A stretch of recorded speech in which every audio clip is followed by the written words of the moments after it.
first of all, thank you for taking this time and this opportunity to come and speak with this group. Yeah, thank you. We definitely are aware of the work, and we do appreciate the approach. And there's many here that also have a pretty strong palate for etymology. We've also invited some of our university members, and so they're also here. And just to set the pace for the conversation today, everyone, we're going to have a Q&A after Pierre's initial presentation. From there, we're going to go into those questions. But if you do have a question, you're going to have to leave it in the chat, and then we'll get to it. I'll actually pick it up on my side, and then we'll funnel it back around to Pierre. Yep. Also, for those that are not aware, Pierre may have just jumped into this. Pierre is an author. He's the illustrator. And of course, he's even a director. He's got his own documentary. He's always working on something over there. He's obviously a professional linguist and many other things that he'll explain to you here in just a moment, because he holds many titles. I became first interested in his work after reviewing some of David Icke's illustrations. When I saw the illustrations, I said, man, he must know something. And I just felt like something was not matching with the information that was being given versus what the illustrations were showing. So I looked, and I found that the illustrator was actually Pierre. And that actually set the pace for me to find his work. And when doing that, I came across a very massive repository of cosmic knowledge that really blended in with what I was discovering within the English language, and just undertones of there being a story that's being told. But he blew that into a whole nother level by basically revealing within not only the Arab dialect, but or we'll have better terms here in a minute, but in the Arabic language, also in many languages such as the Hebrew, that there is an underlining story that is discussing a lot, and mainly the involvement of some predecessors, I'll just say it that way, possibly some hyperdimensional entities, et cetera, that have been working on this planet in secret for quite a bit of time, and that many of the linguistic systems are actually a part of their development. And so I'll just leave it at that. That way we can get started. I got to shake off the initial, right. That happens, Thank you very much. Often than not, but I always find that it occurs when there's about to be something explosive that's going to happen. So thank you again, Peter, for coming in, and you can actually take it from here. Well, thank you. That was a fantastic presentation. Yes, basically I'm the author of Holographic Culture. There's Holographic Culture. And my first book was The Murder of Reality, which looked at the Serpentagena or the serpent race. They're also known as the Anguagena or the Seraphim or the Jinn. These are all different terminologies which go back to the angelic tradition. And I think that this is really what is very important in terms of my research, because I've proved conclusively that the angel is synonymous with the sailor. So really, I'm studying the angelic sailor. And I think it's really important to go into some etymologies so that we can actually deconstruct what we mean by an angelic sailor. Example, within the Semitic, in the Hebrew and in the Arabic, we have malak, which is an angel. But it's a polymorphic word, because malak also means malak, which is a sailor. And this is very important, particularly when we're looking at non-human angels. And when we're looking at the occult tradition in particular, we're seeing that there are two distinct types of human and non-human. And this is where we really find the partition within the occult between a humanist tradition or human knowledge and then non-human knowledge. And this partition within the occult tradition can be understood in terms of the Pythagorean tradition within the Greek classical system. So Prothonagorus is Pythagoras, which would be the speaker of the serpent, which in this respect would be the seraphim, or these non-human angels. And then we have the Euclidean tradition. Now, Euclid was famous for writing the elements of geometry, but Euclid is coming from the Arabic root. So although ostensibly Euclides means good glory within the Greek, the terminology Euclid comes from Euclid, which is to copy or to ape. In this respect, mathematics copies or apes the external world. But in this respect, the root of the word goes back to Kurd, which is an ape, which is this humanist tradition. So we're seeing this split within the angelic tradition between this human and non-human. And this is the basis of the occult tradition, which can be represented as the three pillars of Freemasonry. And it's very interesting because when we go back into the seraphic tradition, and the seraphim in particular, which are the non-human angels, we see that there's a relationship between seraph, which is a serpent, and we have sapan, which is a sailor, related in the Arabic to safina, which is a ship. When we're going back into the ancient etymologies, we're seeing that the human, the lineage of the king or the ruler is again going back to this angelic tradition. So, for example, when we look at, let's say, for example, Malak an angel and Malak a sailor, we see that there's a correlation with Melek, which is a king. Again, we would see the relationship in the Arabic as well. Sarif is a noble, is related to Seraph, which is a serpent, and Safina, which is a ship. In English, we would say that the connection is kingship. Kingship relates to this angelic tradition. Now, this angelic tradition is seen as being different or strange or alien. And this is very important when we're beginning to actually look and deconstruct the angels, because as I said before, that there are actually two different types of angels, non-human angels and then human angels. So for example, let's say when we look at the human angels, we see that there's a relationship with cherub, human type or proto-human angel. Again, the cherubim are represented with the sword, cherub, which is a sword, but again, that they are related in the Semitic with carib, which is a boat. So we're seeing that again, that this is going back into what I describe as the scatological tradition. Logical tradition is at the basis of the classified tradition or the classical tradition, which appertains to this angelic tradition, which is secret. It's this restricted tradition. So the etymology of scaf, which is a small ship, the knowledge or study of ships, in this respect is the study of angelic boats or vessels, which relates to this angelic lineage. As I mentioned before, this angelic lineage is identified with this royal or noble lineage, which is described as lordship.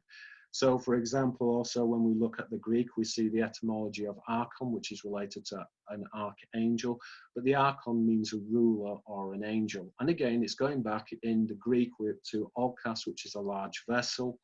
Olkas, a large vessel, informs a carrier vessel, informs Latin root arch. But remember that the arch is circular. So these are circular or round vessels. And this is very important because when we actually look at the scatological tradition, we're looking at these angelic vessels circular all around. So for example, within the Semitic traditions in particular, and this is picked up in books such as Enoch and Ezekiel, we have what is described as the Ophanim wheels. Now the Ophanim wheels are described as such because these are interlinking wheels, and this is because these vessels are constructed from a series of interlinking. So the Ophanim are these angelic carriers. Now they are represented variously within the Semitic traditions as a type of vessel, as a type of barrel. So these are all signifiers which feed into the Ophanim. And again, the Ophanim wheel can sometimes be combined with a throne. So you would have what is represented as a throne chariot. Now, the throne chariot is another denomination of the Ophanim wheels. So this goes all the way back into what I describe as the saucer cults. Now, the saucer cults, they worshipped the Ophanim wheels. And this is very important because when we go back into religion, if you look at the etymology of religion, you see that there's a correlation with religare, which is to bind or to moor a vessel.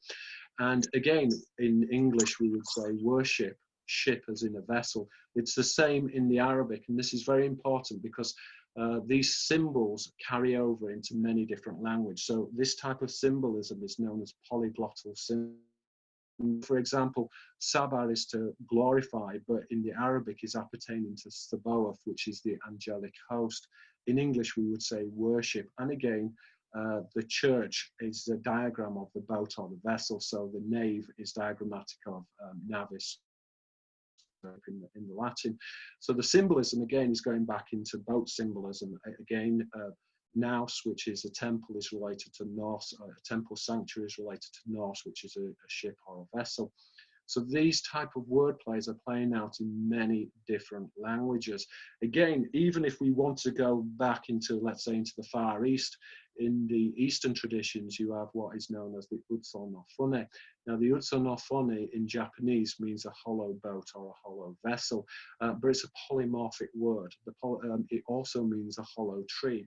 So one way in which the Japanese represent these hollow vessels as hollow trees. So if you go, for example, to Shinto shrines within Japan, they are surrounded by these hollow trees, but the signifier of the hollow tree is a signifier of the hollow vessel.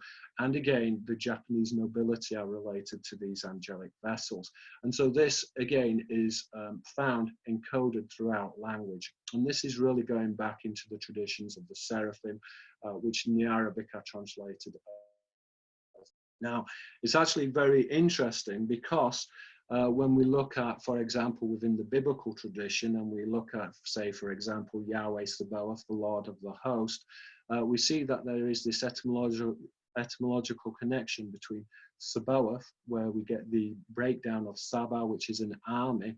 Now, Saba and army, which is a seraph. And so Yahweh Sabaoth can be understood to be the Lord of the seraphic host. So this is a non-human or alien type of entity. And again, this is very important because when we view angels, we see them as being separate from aliens, and this idea of aliens and angels have been separated. But in the ancient languages, the angels were often described as being strange. And so, for example, we see that there is this correlation between, for example, Zar, which is an angel, but it's a polymorphic word. Zar also means an alien. The two terms are interchangeable, they are synonymous. So an angel can be construed to be a visitor, a stranger, or an alien. And now Zar, an alien, is related, an angel or an alien is related to Sira, which is a boat. So again, they're identified with vessels. The same is polyglottal also within the Latin. So alienness and alien is related to out or a vessel. Now, what's very interesting about the etymology of Zar, which is an angel or an alien, is that the terminology is closely, once again, is closely related to the monarchical lineage of Sar, which is a type of prince, Sira, which is a boat. So we would say lordship in English. But the connotation is of vessels. And one way in which they would represent this angelic bloodline or lordship would be through a shield. So, for example, in the Greek, you have oplon, which is a shield, which is related to pleon, which is a boat or a vessel. Now, the shield is another signifier used to denote these opening wheels, so these circular vessels. And again, within the Hellenistic traditions, the shield was used as a type of projectile. So they would put large shields within catapults, they would put in hot sand, and they would fling them at the enemy like these giant frisbees, which were a type of missile. And so this is very important because the missile is connected to a shield. Now, the etymology of missile is related to missionary. And so this is a very important connection because a missile is related to a missionary of God. And again, this is connoting an emissary from a boat. So the boat or a vessel is symbolized with a circular shield, which in this is an angelic carrier. But again, yeah, sorry, I might just... Well, I finally got my system back up here, and also just my main system, because that's where I wanted to be at least doing the call today, so that way I can, also kind of somewhat mediate between the terminology, especially for those that are just getting into understanding what this is about.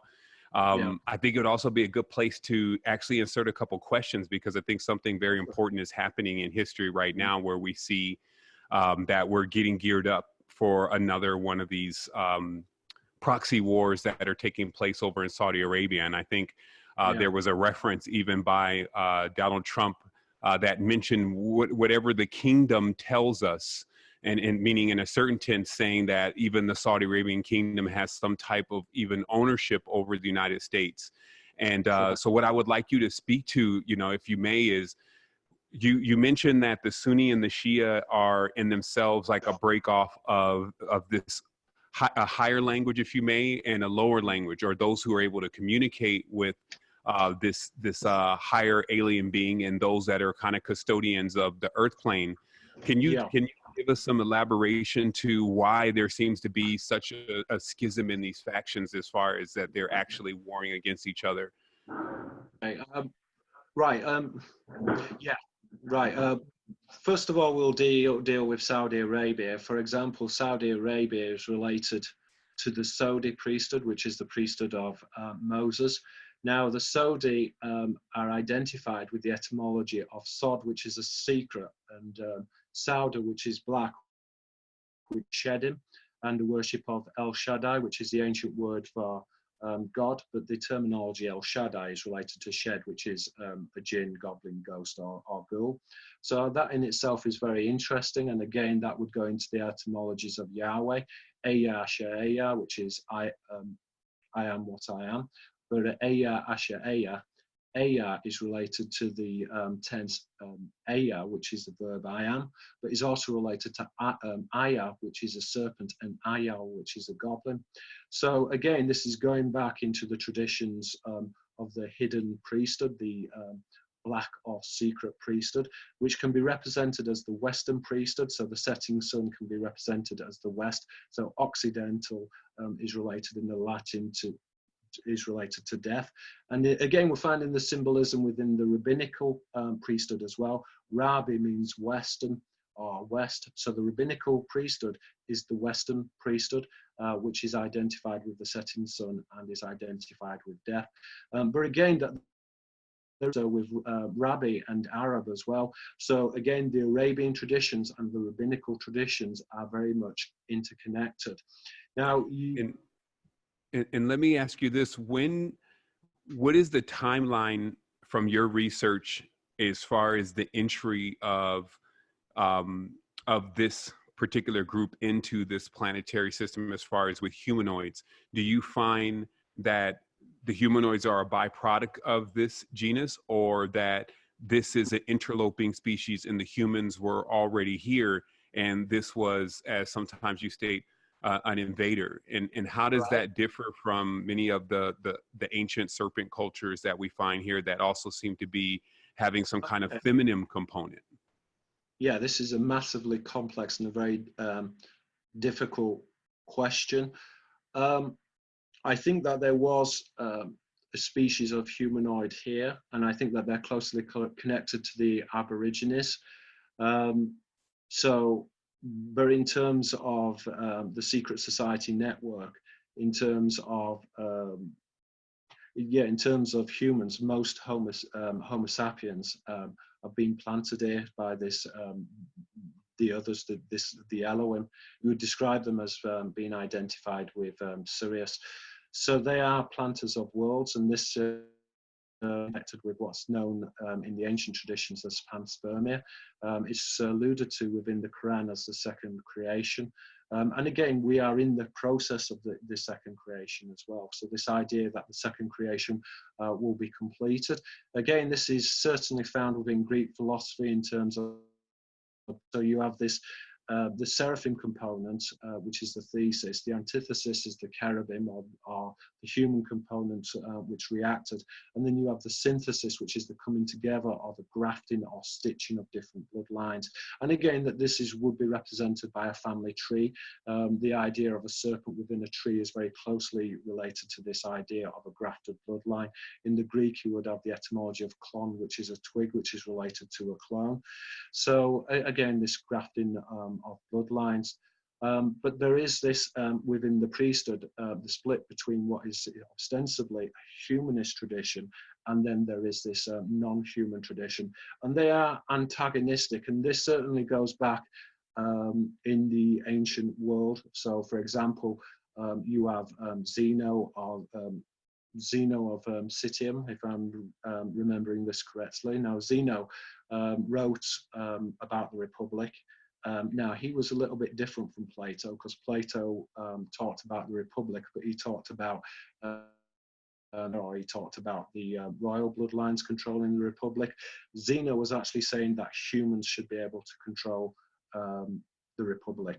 Now, Zeno, the etymology of Zeno is coming from Xenos, which is an alien, which is used in the old languages to refer also to an angel. So but this angelic tradition split with what can be described as the draconian or seraphic tradition, and it basically argued that human beings should be allowed to represent themselves. Now, Zeno of Citium is where you get the Hebrew word kittim, which is an idolater. So Zeno's theories were certainly not very popular within the Hellenist school or the Elohim school, because it was seen as being a direct split. So this idea that the angelic bloodlines, such as lordship, would govern, and that they were the mediators between heaven and earth, was suddenly challenged within the ancient world with the idea of the Republic, and this idea that humans who were not identified with the bloodlines, such as lordship, could actually take control of the state. And so that was a very radical and a very new idea. And it is basically at the basis of all wars on the planet today.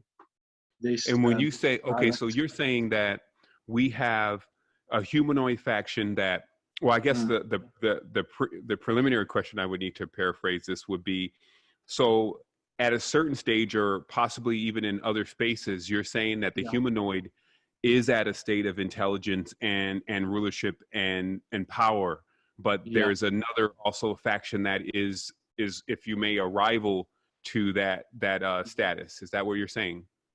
Well, within angelology, and you look at the seraphim, underneath the seraphim are the cherubim. I describe them as proto-human. Now, the cherubim are not sexually compatible with the seraphim. Now, I believe that the creation of the Adamic human was to create a race of humanoid being, which ostensibly are human, but they are compatible with both of these factions. And again, this led to the grafting of bloodlines, or the stitching together of bloodlines, which relates to the Nephilim and the traditions of the Nephilim. Now, the etymology of Nephilim, Nephil, a giant, Nephil, which is fallen, is related in the Semitic, in the Aramaic, to Nephilia, which is Orion. And again, the Nephilim are also referred to the mighty men, or the giants, the Gibborim.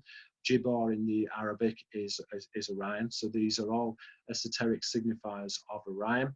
But again, when we're looking at panspermia, the Elohim themselves are identified with panspermia, and they're closely synonymous with the Ben Sira, the sons of a boat. Now, the Ben Sira, son of a boat, is another metaphor. Malak, an angel, is related to Malak, which is a sailor. Now, it's a special type of wordplay, because Ben Sira, Sira is the Hebrew word for a boat, but Sira, or in the Arabic, relates to Sira, which is Sirius. So the Ben Sira, the son of a boat, is used as a code word to denote the sons of Sirius. So it is a diptych paranomasia, or a wordplay which is transferred from the Arabic into the Hebrew. And you find a lot of these different types of wordplays between the Greek and the Arabic, and the Hebrew and the Arabic. So again, this is very important. And so, for example, within so within Egyptian symbolism, for example, you would have, well, in English we would say a bark, which is a type of ship or a boat, which is referring to a dog, which is related to the dog star. But again, within the Hebrew, Sira, boat, is related to the etymology of Sira, which is a wolf, or the plural noun in the Arabic for a wolf. So again, it's a type of bark, which is represented as a genie's lamp. I mean, in the symbolism, this is going back to the genie's lamp. So again, that's very interesting. And that goes into the traditions of the jinn. So the seraphim and the jinn are one and the same. And let me ask you this, Pierre, then. So I'm going to do a share screen really quick here. Is it then, because, you know, I'm definitely going to do the best that I can also to, you know, to filter this knowledge for everyone that's tuning in today, so that they can get a complete understanding of what's going on. And then also, I'm going to, you know, start sending some questions your way, because there are many that are just interested in specific things that we feel that you can give us some insight on. Now, the first thing is I'm trusting that everybody can actually, excuse me, let me just do a different version of the share screen. Give me one quick second. Let me stop that share and do this one. All right. Let me push this over and make sure everybody can see this. Okay, So I can see is it. it safe, is it safe to say at this stage, because you mentioned the cherubim, and it's almost like, so you're saying that on one side is the cherubim and this is the closest to the humanoid composite. Is this because Yes, this that's is right. more of a mammalian, or is it, Yeah, does that it's have a genetic connection to it? yes, all of the above. First of all, felines are the closest species to humans, with the exceptions of higher primates. So they're very, very closely related to humans. So much so that in terms of pollution, when cats start dying, humans start dying also. So if, for example, with fracking, if cats start dying, then you know that we're in for a rough ride. So feline is used to represent the human element, which is mammalian. It's also a hunter as well, and this idea of a serpent being a hunter and the lion being a hunter is very important. But Okay. again, you've got it, astrologically, it relates to Orion. The lion is closely grouped with Orion. Okay, so this makes perfect sense too, because we also see this in nature. Like you, Mm. really, the cat is the only, well, the bird also, but the cat is really in itself the direct adversary of the snake at Mm. times, meaning they can stay in the paint together. That's right. and and so also it seems like that the matriarchal side, now that you're mentioning it, because we see some stuff that's an undertone of a matriarchal serpentine kind of thing, but more than that, especially in history, you see this Yeah. matriarchal feminine or feline side of things. So Yeah. would it be safe to go as far back and say that you had this feline or lion kind of bloodline going on here, and then all of a sudden there's a conflict between the lion blood type and the snake Yeah. blood type, if you may? Yes, yes, there was definitely a conflict, and this conflict is still going on. I mean, remember also that cats are also nocturnal, so this is symbolic of the nocturnal priesthood. But again, we've got Okay. to be careful not to be too fixed in our symbolism, because what tends to happen is that symbols are duplex, and by this I mean that they're duplicitous. So they often symbolize two ideas simultaneous. So, for example, Right. the lion is traditionally used to represent, is used as a solar motif, but also within the hidden priest representative of this lunar tradition as well. So we're seeing the switching over of signifiers, and this is very important to understand when we're dealing with symbolism. So if you show the image, which you just showed me there, of the angel, if you join again, if you notice, if you can see the four wings, these wings here are showing the profile of the serpent's mouth. So this is the serpent, and then this is identified with the lion. And notice that they're also shaking hands as well. And this is found within Freemasonry. Typically, you would have the set square and the compass.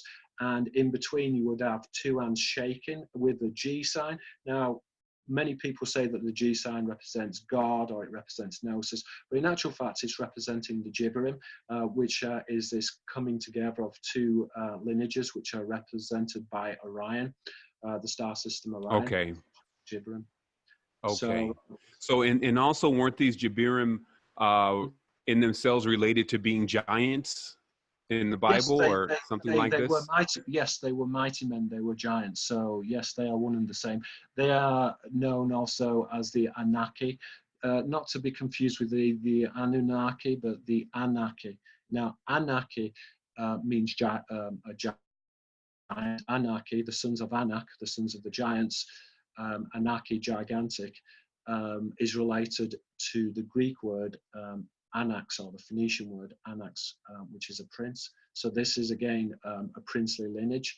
And again, we said that there was this prince and Zar, which was an angel or an alien, which are going back to Sira, which is the boat, which is Sirius, the sons of Sirius, which goes back into the traditions of panspermia and the second creation.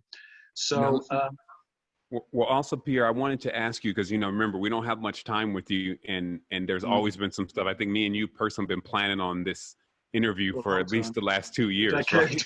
So I got some stuff, and I really, because you're rapid fire, so it's good that you can actually get a lot of these questions out and complete, and in a way that we also can verify because of the Yeah, linguistic system that's there. yeah. Now, let me ask you this now: in this standard, let's say, motif of the lion, Yeah. tribe. The female Yeah. actually seems to be the more aggressive.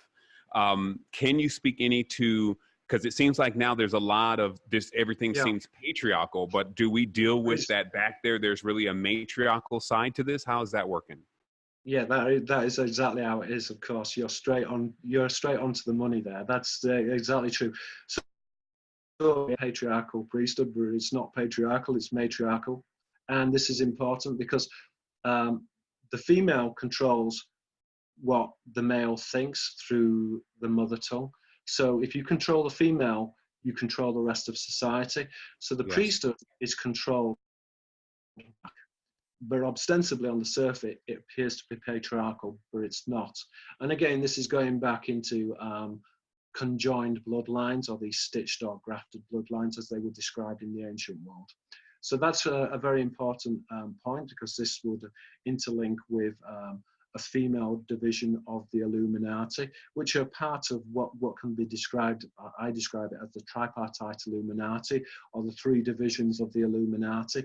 Again, this is going back into the anthropos, because the anthropos and the corruption of the anthropos, or the corruption of the humanoid, is central to this division between these different factions. Now, the anthropos can be divided into three sections. So you have Seraph, which is the serpent, and Serapha, which is fire. This is the tripartite Illuminati. You've got Ish, which is man, and Esh, which is fire. And then you've got this conjoined lineage, or this neophyte, literally the newly planted, Photon, which is a plant, and Thought, which is light. So three parts of the Illuminati. The anthropos, with tradition, are traditionally represented as being an angel, a jinn or a daemon, and the human component. But the jinn or the daemon were often represented as the hemithoi, or the half god, or these demigods. So these are the three. It's a very, very simple. It's a simplification, because obviously we're dealing with many different species of beings which are interacting on the earth. But the anthropos is important in terms of, although other species are visiting this planet, they are not, shall we say, as actively engaged as what we're dealing here with the symbolism of the seraphim and their bloodlines, which are partitioned between the human and the non-human elements. So in some respects, it's a simplification, because there are players on this planet who are much more active, who, if you like, literally own this planet. So this is you're also, so you're saying then that, let's say the agreement, because we see a lot of this also even in occultism, that there's like a sacred marriage, if you may, and this is to unite the upper and the lower. So are human beings playing the, as you're saying, they're developing a second blend, if you may. Are they cognates of these two forces, especially in certain nations where some are more of the seraphim, while some are more of the other, but they've already blended into these races? Now, this is a very important point, because when you begin to break down the symbolism, the controllers of the world are really these conjoined lineages. But what they tend to do is that they tend to emphasize either a human element more, or a seraphic element. And again, you can pick up this within the media and occult. So, for example, if you watch anything with anything like a serpent on, a seraphim, or anything, I watched a kid's cartoon recently. I'm just trying to think what it was. It was a Japanese one, and there was a cat, and it was this type of bus which ran up. And after it showed you this cat, it showed you a frog. So the reptile on the line is always shown. It doesn't matter. On Star Trek, it was the same. There was a shapeshifter, and then there was a black cat. It's like, what's a black cat doing on the Starship Enterprise? But it's the same type of symbolism. Again, if you looked at the angel Lilith, Lilith, a night demon, she is usually combined either with the owl or with the two cats, which would be symbolic of the Levite priesthood. Lavi, which is a lion, but this interconnection between the priestly or human element and then this non-human element, and the juxtaposition between the two and the grafting together of the two.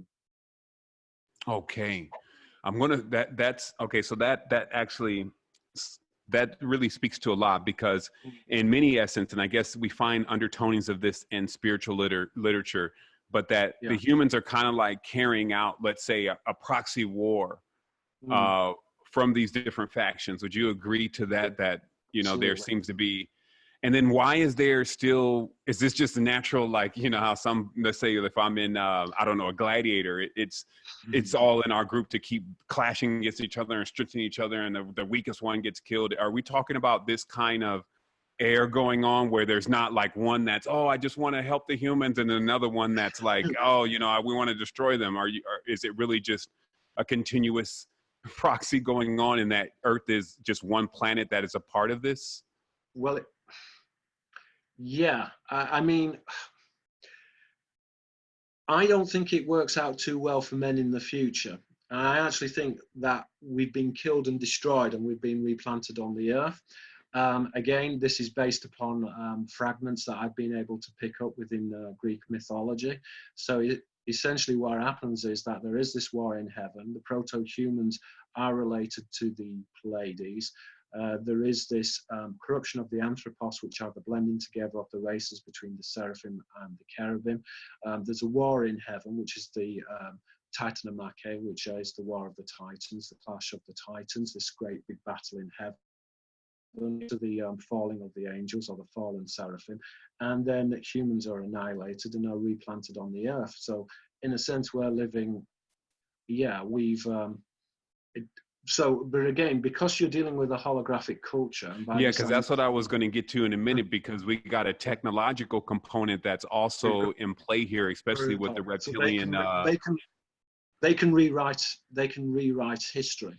And again, or more or less like reanimate, if you may. yes, okay. Well, there are parallel dimensions, and it's which different timeline do you go down? I mean, there are better versions of this reality, so to speak. And so Okay. controlling timelines, I think, is very important. And so this is Yes. something that we need to keep at the back of our minds, although it's obviously very, very difficult for us to comprehend this because we're not part of the circle of knowledge. And I use the term circle of knowledge here to refer to the ophanim, which are the wheels, which, when we're dealing with it, is really the missing link, because the ophanim wheels are represented as links. So the missing link is the ophanim wheels, which are the planting of the Adamic man upon the earth. And remember that the etymology of Adam is related to Machadim, which is Mars, and Adam is also related to Kadim, which is a servant. So man is living in servitude. And you know, what's interesting, because even the imagery around the ophanim, you know, obviously this group is very adept. We even gave some disclaimers about, you know, well, I don't know how many disclaimers, but everybody here is really advanced in the metaphysics. And also, you know, just like such as yourself, you know, I see that, you know, you obviously have this level of knowledge, and it seems to be a lineage of this type of knowledge. And now it's passing through you, especially as being a Sabak. And in that, it's almost like there's this off limits knowledge, if you may, but it's been bleeding in through the DNA that maybe some of us are even carrying of some of these factions, if you may, that gets triggered. And then also when you have something like language, you almost can put a puzzle together. And in that, we start to see that maybe there is, well, not maybe, but some have already begun to see, especially in lucid dreaming, alternate realities and being able to get into those realities. But this will also explain why there's so much, you know, just kind of confusion overall, if especially there was a war that took place, and this is more or less the aftermath or the treaty that was signed after that war, especially when you're dealing with beings that live. It's a covenant of worlds, which is represented by Orion. So the covenant of worlds is represented through the star system Orion. This is why it's so important within symbolism.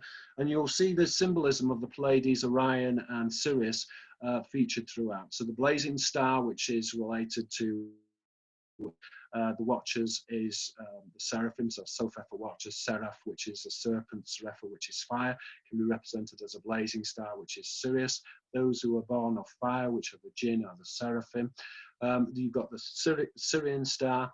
You've got, within Judaism, you've got Menorah, which is the Pleiades, and then you've got Orion, which is featured everywhere as well within the symbolism of the pyramids, for example. So it is. Yeah. One of the questions here is that you mentioned the Sabian and the Hellenistic, and what are the origins of these two terms in short script? somebody is asking. And I Right. know Sabian is obviously like a seven or a Saba, right? Or something of this nature. Even a Yeah. Sab Okay. is Well, all direct well, words. you've got Cibola and Sibyl and Sabi. So the Sibyl, the Arabic word Sabar or Sabi is a priest and is related to Sibyl. Now, Sibylla was the Akkadian word for an oracle priest. But again, we're seeing that there are etymological correspondences with Saba, which is a star, Zib, which is a wolf. Wolf is used in this respect to refer to Canis Major, the dog star. So very important signifier within symbolism. And so, Yes. yeah, so for example, in English, you'll find the relationship between God and dog. In Arabic, it would be Allah, God, and Awa, which is to bark. In And so I want to know why is that there? Because now we got the cats, and yeah, now we we got got the dog. So do they always just play this because it's different not even a stuff. play. It's almost like even in nature. So is there always they Yeah, balance out with well, this other opposing component? yeah, well, there is. Yeah, I mean, again, I mean, it goes on and on and on. Lato is a polo. Latro is to bark or to snarl. It's related to latens, which is to hide or to conceal. Again, the Sodi priesthood is related to sophis, which is the old word for Sirius. Again, in the Japanese tradition, Kami is God, Kami is a wolf, and the wolf relates it in this respect to the Tengu, which is heaven's dog, which is this reptilian entity. So these are all polyglottal symbols which are pointing to this higher truth, this idea of the seraphim or the jinn, which planted life upon the earth, which is this second creation. So it's found within our symbolism, and I refer to this as the artifact. The artifact is an alien code which has been inserted into language.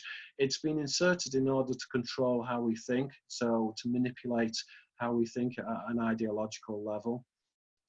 So yeah, I think this is And so very so important. when you're saying that, because I like that, so you're saying the artifact, if you may, like something like maybe even a form of technology, like a program is placed into the DNA or into the consciousness, Very much so. and then this starts to change the way that We others think think, and believe.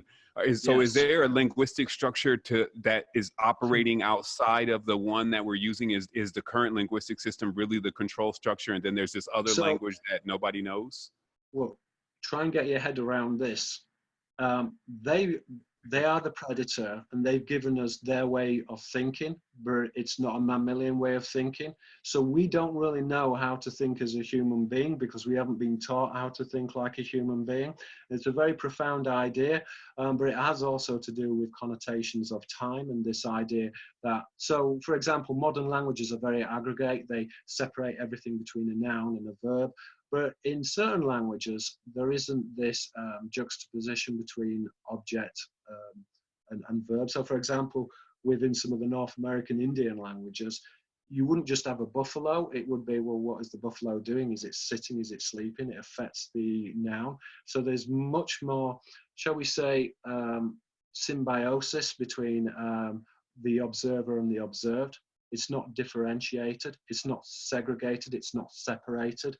And I think that this is one of the ways in which they've actually controlled the human race is segregation of ideas, this idea that we're all separated and different, when in actual fact, we're not. You know, Mm-hmm. the waveform extends into eternity. So your particles, my particles, and everyone else's particles at some level are all interrelated. And this is a very profound and very spiritual idea, which goes into Gnostic ideas, well, of the aeon, which is the age, which is the projection of the hologram, the emanation of the divine, from the implicated order, which is the spiritual order or the order of dreams, to the physical reality, to the manifestation of the physical. And the imagination is the spiritual realm. So this is why. Okay, and you know, it's interesting. Not to cut you off, but it's interesting that I think. Okay, so one of the gentlemen that's done a lot of research on just how the body works starts to show basically that if we have like love and empathy, then our DNA braids, like we're able to actually accomplish this time travel, if you may, through bliss and Yeah. through implosion. And Yeah. so it also seems like as aggressive as they are, it seems like that's what they would have the biggest problem with. So is the real Yeah. deal here like the difference between some that can't actually even feel love versus those that through their mammalian or warm side can still tap into those energies? Or Okay. is that Right. I think that's a really interesting, and I've thought about this quite a lot. And I think when you're dealing with advanced holographic cultures, so these are races which have deconstructed the mechanics of reality. So they are aware of the spiritual realm. They are aware of time travel. They can make themselves invisible technologically. They can communicate to those who are deceased through the spirit. They can plant bodies. So when you're dealing with cultures like this, essentially most cultures, they I won't use the word evolve because I think that's a very problematic word, because really evolution suggests that there's a culmination, and there isn't, because everything is always changing. Everything is at the epitome, or it's perfect. It's already evolved. It's at the best at what it can be. But here, what we're really describing is sorry, I've just lost my track of my thought there. But um, yeah. that's all right. It That was happens an to me all the interesting. time. I mean, Sure, it's it a was an lot of interesting. knowledge. A lot of people don't get that, but I'm sure you'll catch the wheel in just a moment. And while Yeah, that's happening, I yeah. want you to address, before I even start getting into a couple of these questions, because Mhm. in the holographic culture in the book, you have Yeah, this image on the cover. You have the alien gray, and yeah. what I've been able to seem to like see, and it's kind of like obvious for many people unless they're not watching. Now, the Mm. OTO and the Golden Dawn is in this time right now. I feel like the Yeah, most active darker side of the occultism. It's kind of like back there as a spiritual reference to all these yeah, secret societies if they want to get yeah. involved. And obviously, Aleister Crowley and McGregor Mm, Mathers and Blavatsky were involved. But mm. their central character is AWAS, which actually looks like an alien gray. Yeah, And I'm not sure if you've seen this entity before, but I wanted to know from you yeah. I have. personally, Yeah. what is the whole? Are they really worshiping AWAS, and is he or it now in this format of the alien gray, and actually giving them counsel as far as what should be done on the earth? Are they carrying now this bloodline or this priestcraft to this next stage of fulfilling this being's wishes? Okay, well, here you're asking me questions in which I'm not in the circle of knowledge. I know that the seraphim are a reptilian species, and I know that the grey alien is often seen anecdotally with the seraphim, but they do appear to be a different species. But how far different they are is basically we can only speculate about that. But they are closely, certainly within the occult symbolism, they are closely connected. I can give you some examples of that. So, for example, if we said that in Greek, theos, a god, is related to theoros, which is a watcher, and phos, which is light. As we said before, that this was the seraphim, so there is this connection between Thothep, a watcher, Seraph, a serpent, and Sarepha, which is fire.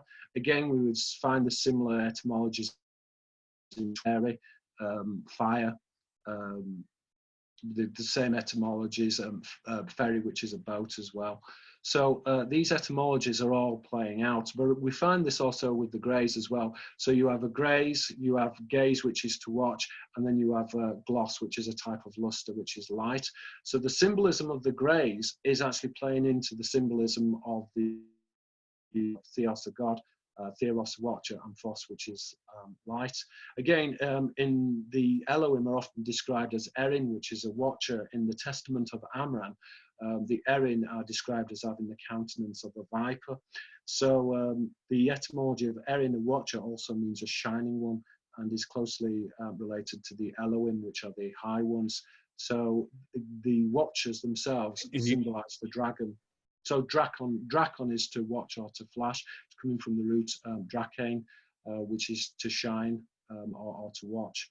So the and dragon. it's interesting this whole watching concept, which I even think is now playing out in the technology and social media, and them just Yes, watching yes. everybody's profiles. Now Mm, here's an image that actually comes from Ingle Swan's book Penetration, sure. which was of course about the governments conducting into what is that remote viewing. and Yes. the idea of even remote viewing the other side of the moon. But I found that the cover itself again is very interesting because it again shows the larger brain, and then the idea Yeah. of the watching and the Mm, penetration of mm. watching the species. Why is it so important for them to watch every damn thing? It's like, what does that mean? Are they Okay. guards? Oh, no, no, no. This is what. Look at the etymology again. In English, we would say God. God is the old root to what? Old root to watch. Greek, theos, God, theros, watcher, phos, which is life, seraphim, seraph, sopher for watcher, seraph or seraphim, and serapha, which is fire. So these are all polyglottal symbols. These are all pointing to the idea that the gods are the watchers, and they're represented as a dragon. Drakon is to watch or to flash. So we know that we're dealing here with the seraphic host or the seraphic component. As I said before, Yahweh Sabaoth is related to Saba, which is an army. Seva, which is a crew member of a vessel, but again, is closely related to Sepheth, which is a viper. So this is the seraphic host. Now, watching is important because essentially the most important commodity in the universe is knowledge. So they are mining knowledge, they are mining human intelligence, and they're doing it through emergent systems, and they're doing Wow. this on multiple planets. So this is the basis. They are a predaceous species, and this is going back to what I was saying earlier when I forgot about what I was talking about. But essentially,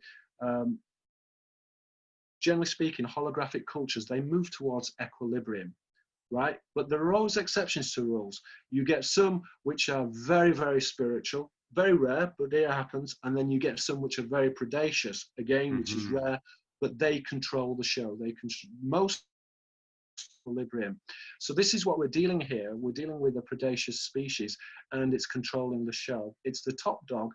It uses emergent systems in order to retain its control, because it's aware that there are other predaceous species which are also, let's say, expanding, and so therefore this is what it's doing. Knowledge is the most important commodity within the universe. Okay. So And Peter, I want to ask you a question. When you see, like, I'm out in Costa Rica and there's all these different varieties of insects. So when you say other predaceous species, are you mm, saying that even outside of this, let's say the lion, the snake, mm, the goat, etc., that there yeah, are other forms that are on their own sentience and also, yeah, working with the holographic level of their yeah, awareness? Because I even absolutely. find a lot of the insects sound actually like electronics in many ways.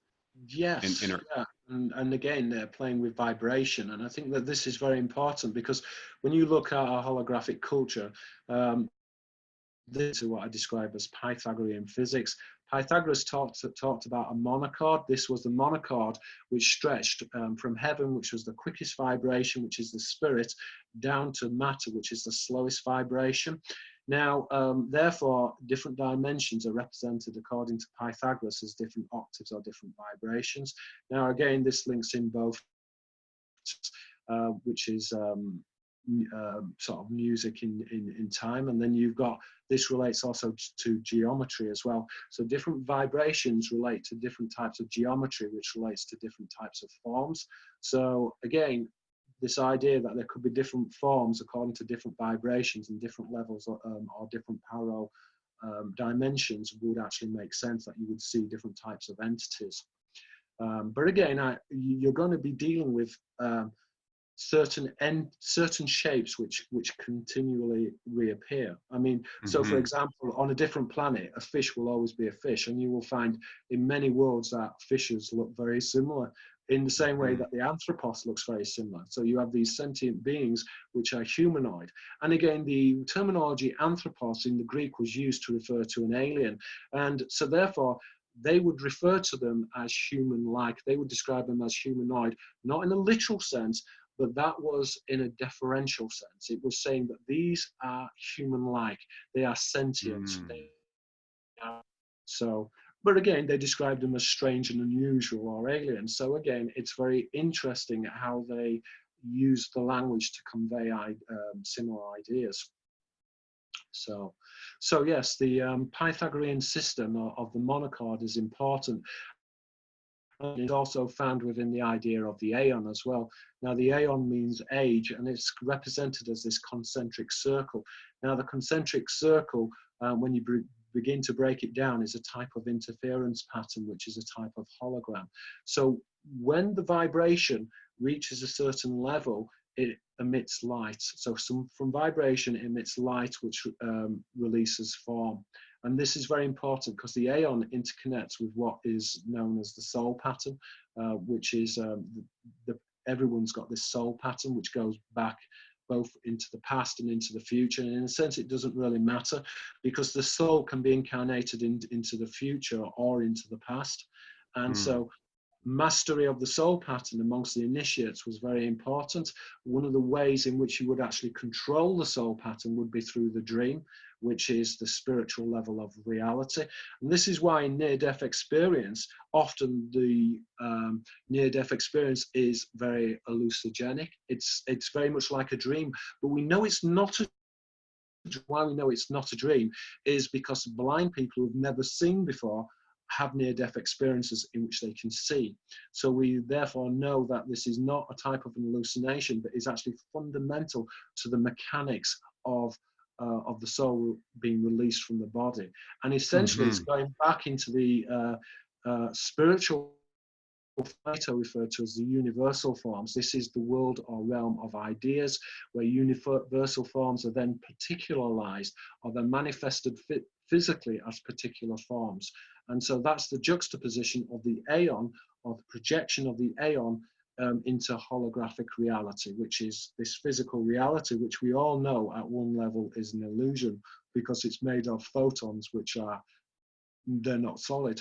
So, okay, so you're saying, just like, I think someone has this question here on the bottom, but it kind of connects in with this because it's actually about, a lot of the Toltec traditions in relation to dreaming. yeah. And they even said that the dream body in that body of knowledge is 7 times stronger than the physical body as far as what it's capable of. So are you saying, of course, there's attraction even for a lot of people that want a lucid dream. Are you saying that the dream world really is the stage in itself for the consciousness and how it really functions as far as that multidimensionality and all of that goes on there, that is generally the first playing field, and that this one is more of a locked in phase of awareness? Yes, I'm saying that by controlling the dreamscape, you actually control physical reality, and they understood this, so it's very fundamental. But it's also fundamental in terms of controlling one's next incarnation. So, for example, the adepts would be interested in controlling their incarnations and incarnate into a version of the past or into the better version of the future. Now, of course, some people would want to be integrated with the light, but not everybody wants to be integrated with the light. Some people like be expressing themselves in the form, in the physical form. And so it's about actually being able to control that and steering that, navigating that. And that's very important. But again, it goes back to the dream world in terms of you can control and manipulate the dream world, then you can actually control physical reality because the two are interrelated. You have the universal forms, which are the ideas, which are then particularized in the physical world. So. Okay, now that it's interesting because I wanted to ask you a question about how this has progressed for you, because what you're saying is such deep metaphysical knowledge. I think that many people only get to that knowledge when they really start ending more or less their spiritual journey and path of study, especially when it starts to get to the point where you're dealing with this ultra technology. I like to see technology as not something that is from the future, but anything kind of external to self that advances or can give some level of advancement or repetition. So it sounds like what you're saying is that the dream playing field is been, because a lot of this has also been coming through lately, and it's just that you kind of get locked out of being able to control the dream. You go to sleep every night, you're thrown right into the middle of another experience, and then you wake up, and then this seems to be the only stable ground. But in itself, in the dream, it seems to be much more, there's much more possible in that space. So do they even control who can get into the dream, or do they like to do that through the foods and things? Yeah, I think this is a very interesting idea, but essentially what you're saying is that people forget their dreams and they are locked out of the dream. And this is what happens. You see, In the Gnostic system, forgetfulness is related to death. So the etymology of forgetting is related to death. And so therefore you have to remember, and part of remembrance is remembering your dreams. And by remembering your dreams, you are then able to access the spiritual realm. And therefore, once you die, you have then control within the spiritual realm to actually control and manipulate the incarnation, which is the soul pattern. So this is very intrinsic to actually manipulating not only here and now, but it's very fundamental to manipulating here and now, but it's also fundamental to manipulating where you want to be in the very past or in the very future, because it doesn't really matter, because time. Okay, now that's interesting, because then if you never gain control, it's almost like this could play out infinitely, because you're not in what you really think that you're in. It's more like a sliding dimension. Okay, now that really, I think we're gonna have to even cut that out and get that on YouTube so people can kind of understand where this is coming from. I'm gonna start addressing just some of these questions here. Go ahead. Yeah, well, I got into these ideas through studying Greek and not. But again, there's no books that you can really. I mean, I wrote a book called The Soul Pattern, but I haven't published it because it's editing and it's very complicated. It's full of etymology. But essentially, I got in through these. There aren't any books where you can read it and say, okay, soul pattern, yes, make sure. I learned this through studying ancient etymology and through studying Greek and trying to piece it together and understand it for myself. So this is the basis of my understanding of this. And why were the Greeks in themselves so, because they seem to do a lot, even within the language of phi and psi and all this, like what was their actual position in when their entry comes in, as far as did they become custodians themselves of the bloodline? Like why did because they developed, it seems like, a language and a actual copy paste of many even of the ancient systems, or were they just what do you call it, when it evolves, like this is the next? Well, there are lots of cultures which were custodians of knowledge. So obviously they were important in terms of influencing Latin culture, and they were the dominant grouping within Europe. Yeah, they took over this region, but there are many custodians of knowledge, and there have been many influencers. So again, it might be a little bit unfair to just emphasize Greek culture, but it's just something that I myself have studied. But the traditions are all over the world. And Pierre, are you saying that as far as, let's say, the oldest language, does that really start coming into, because you mentioned Euclid, does that come into shapes and archetypical ideas that evoke from shape and sound? Does it really start more or less there, or do we have an ancient language, if you made, that even comes from the stars? Yes, I think that's an interesting idea. I mean, this goes into universal grammar. Universal grammar, you see in my book, Holographic Culture, amongst linguists, they've been arguing amongst themselves, is there universal grammar? It seems like that the mind is hardwired for language, and so there is this idea of universal grammar. Now, I've proved the existence of universal grammar through what I describe symbolism, so word plays which repeat in many different languages, and you find that there are they're not just one simple wordplay, but you'll find word chains of words which are interrelated in multiple different languages, and so this is indicative of a universal grammar. Now, where I beg to differ with the linguists about universal grammar is this is evidence of the alien artifact which is encoded within language. They would obviously say that it's hardwired within the human mind. I disagree with that. I think that this is part of the control mechanism. I think it's highly contrived. So I think that's... Well, that seems to bring us back to the Tower of Babel right there then. Let us go down and confuse them with languages. Is this the insert really taking place right there, or is this another event happening altogether? Well, that's right. And again, once you get to writing as well, so writing can fundamentally change a language as well in terms of how is written. So, for example, an alphabet. So, for example, if you're using the alphabet kaki kuke ko, in terms of how you spell the words is how you would actually transliterate the words. So within a close community of speakers, if you actually implemented an alphabet in which suddenly large sections of the population can read or write, then you're influencing the language and the way in which words are pronounced, but also you're influencing the language formally. Now, when you read something, it's very different to how you speak. There's a formal way of writing, and this Yes. is found within all languages. Like, for example, within Chinese, you have ideograms. So Chinese are much more bang, bang, bang with ideas. Which is a little bit European languages. Again, Hebrew. Hebrew books are shorter than in English because of they shorten the words. They don't have the vowels. So again, the language is like a type of shorthand. That's So interesting. So you're saying that language, I always connected that in itself to the cabal or a cable, or basically the A to Z, that's something that's supposed to connect. And what you're saying is that there's even two forms of connection here, that you could yeah. even hear it and understand it that way and never write it, or you could write it and then somehow even come onto a different subset of it than if you were just speaking it only. And so there's a Exactly. lot of control mechanisms just inside. It's very flexible, the code, if you may. Yeah, that's right.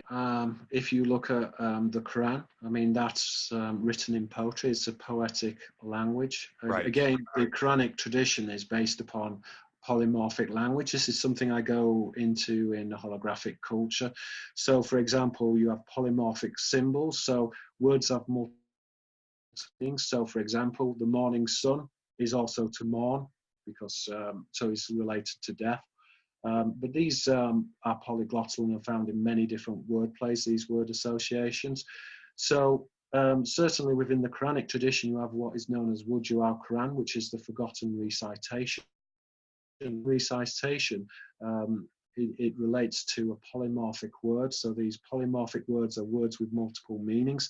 So the Quran is written in the polymorphic language with these multiple words. So in this respect, it can be understood to be a layered document. It's Right. understood as being multifaceted. And this is very important. Again, Wujud al-Quran, the facets of the Quran, the faces of the Quran, the forgotten Quran. These are all, again, it's polymorphic. So the forgotten Quran is a polymorphic word, but it also relates to a facet of the Quran or the side of the Quran. So this is like even in itself a form of encryption. Now, Yes, this that's kind of brings me to a mindset of like, so if you're saying that again, that many of these beings are operating in the hyperdimensional or in the astral aspect of things, I wanted to address very briefly this idea of interloping, because I want to emphasize here, and again, people can get very confused what I mean by a holographic culture. So I will try and nail this very succinctly for your viewers. So, for example, with the Elohim, described as an elake, which means literally a living God, but it's a polymorphic word. It can also mean a high creature. In modern parlance or in contemporary idiom, we would describe an extraterrestrial biological entity. So we have the Elohim, which can be divided into an elake, which is a high creature, but there are paradoxical language, they're also described as the Ruach Elohim, the high spirits. And this is because, although they're physical, they have the technological means to dematerialize. They can remain invisible, hence the connection with the Jinn and Janna, which is to hide or to conceal. So they are this hidden or invisible race. And this is because they are controlling the holographic level of reality. So okay, they're physical beings. We should not think that they're just spiritual. And a lot of people get confused by this, but when you read apocryphal literature, it actually says that the angels and the demons, that they will be killed. And again, in the Quran, it says if he wishes that Allah could actually destroy or sink the ships. And he's talking about here the opening wheels. The opening wheels are the angels. So again, the connotation is that these are living beings which can actually be killed and that they are mortal. So these are mortal beings which are flesh and blood, but they have the added advantage that we don't have, and that is that they can disassemble the mechanics of reality, the quantum level of reality. Now, as a species, we are almost at the threshold of this. We are almost coming into what I would describe as being a holographic species. We're not that far away. okay. Maybe a So lifetime away. evolution. So you're saying that's the evolution jump, is basically assembly and reassembly, time travel, if you may. And this is a Exactly. natural aspect of the, It's a game changer. It's a game changer. okay, It really is. big game changer. It's like the difference between being invisible and visible. Like even the most weakest being, if being Yeah. invisible, has an extreme advantage to another one that can't see or sense them. Yeah. So let me ask you this, in societies now, Mm, and let's say degrees. I always feel like that the degrees of knowledge, or even the degrees of Freemasonry, et cetera, are seeming to hint to mm, almost possession by certain types of forms and the ability to be able to handle these forms. Do you have any references to, let's say, in these priestcrafts, that the actual human becomes the host to the actual entity, and then the entity is now utilizing the human as their voice box, if you may? yeah, Is yeah. I mean, this this is going going back on at all? into, yeah, of course it is. It's this is relating to demonic possession. Again, the etymology of daemon, ammon, which is to hide or to conceal, would relate to the jinn, and jana, which is to hide or to conceal. It's a polyglottal symbol. In the Apocrypha, it talks about that the souls can be planted into a body, which in today's idiom would be a type of walking. So yeah, the entities are able what we actually think. I mean, this really goes back in the Arabian traditions to the Karin. The Karin is translated as a constant companion, where I prefer to use the word familiar spirit, because essentially the Karin is a type of familiar spirit, and again is Hmm. related to Kayin, which is a type of entity. So the Karin, again, are closely grouped with the Erin, which are the Watchers, and is this type of jinn, which, as we said before, is related in the Old Semitic to Jen, a serpent, or a worm, which would be the seraphim. And it So, seems to be a massive body of knowledge, almost kind of hidden though, but you know, in certain cultures you hear about it, but a massive body of again, knowledge coming from the we've, Arabian we've, culture of this is it. We've had disclosure. We had disclosure thousands of years ago. It's all over the pyramids. But ah, this is a it's an open secret, but it's only okay. to those who are initiated. But there are people all around the world who know this, and so the point is actually getting disclosure to the masses, because there Yes. are segments of the population who know about this already, and it's encoded everywhere, within our media, within our art, within our language, within our culture. I also wanted to take a moment here to mention to everyone, especially that's just joining in on the line or may have came in midstream. Mhm. We're talking to Pierre Sabak. He's put together some amazing work here. I think that in itself, you don't have to really, let's say, take another person's word for it. You can actually go to the words and really see what they mean. And Pierre has done that. And he's done that in such a proficient way over the years. I've always been like, even saying to myself, man, if they just knew what Pierre knew. And that would just like really demystify a lot of what Thank you. people think is going on. And I want to mention that your book, The Holographic Culture and the Yep. Murder of Reality, which is your Yep. first book, or, you know, It's I know my you first. have many works. Like these books are like this, by the way. I still Yeah. got some over there, and I'm Yeah. like, yeah, I play it like an 8 ball. I just open it up and then like I read what's there and it seems to speak to me. And then I Just read just, the you know, okay, paragraph. Yeah. I got my download You're for the day. But I ahead. just want to let everybody know here that especially if some of this is flying over your head, it's going too Mm, fast or whatever, because we don't have the brevity of yeah. time all the time. So I just wanted to say you can actually jump on Pierre's site. Somebody will share Mm, the link here in the chat now, mm. Thank you. and you can actually check out these works and really get into this etymology to understand what's being said, and then Well, it seems I to unlock do. quite a bit for you. Go ahead. Yeah, I mean, I do want to emphasize, I mean, these are not frivolous works. My first book took me 7 years to research. The thing is that Exactly. what I'm talking about, nobody knows about. It's not common knowledge. So it's not like you can just pick up a book and read about it, because you can't. It's encoded within language. And so I spent my time trying to particularly look at the similarity and the correlations between different languages, and there is this universal code, and it's uniformal, and it's basically the artifact, as I said before, this code which has been inserted into human language. And so, and again, my second book, Holographic Culture, that took 8 years to put together, but I publish more work. I have a body of work which I'm actually trying to put together and publish, because I'm just always writing. So You know, it's interesting, Pierre, because I feel like that oftentimes even the word backwards hints that the whole thing is going backwards, and we may have done all of this before. And I think you've even chimed in a little bit about there being something that happened and that this is kind of the fallout of it. well, But this what it is also kind of synchronicity brings as to well. is, So, yes, for exactly. example, And that's what I was going to synchronicity. say. Yeah. And this is important as well, because you can you can tune into the soul, you can tune into your own soul pattern, and therefore you can tune into different versions of yourself at different time zones and different realities. And so this is in itself very important, because the soul itself is tuned into many different realities that have occurred and realities that will occur. As we said before, there is no differential between time. So this is a Gnostic teaching. And again, I think you see, and this is how closely it's interrelated. There's this Gnostic body of work, which goes Right. back to the Seraphic tradition, which deals with the mechanics of the soul. And then you have, if you like, the scatological tradition, or the study of angelic boats and vessels within ancient religion and mythology, which I look at. And again, when we're dealing with abduction, so for example, the abduction phenomenon, this world. A lot of people will say, oh yeah, well, abductions, that's only a very recent thing, but it's not. It goes back to the nympholeptos, or to be taken by the nymphs. And when we look at the etymologies with all of these different deities, you find that there are these relationships. So, for example, Seraph is related to Chauvet, which is a captor. Again, this is a morphological transition on the word, and this is how words and the permutations of words actually work etymologically through these morphological permutations. You find that there's a correspondence between theos, God, thera, which would be to trap.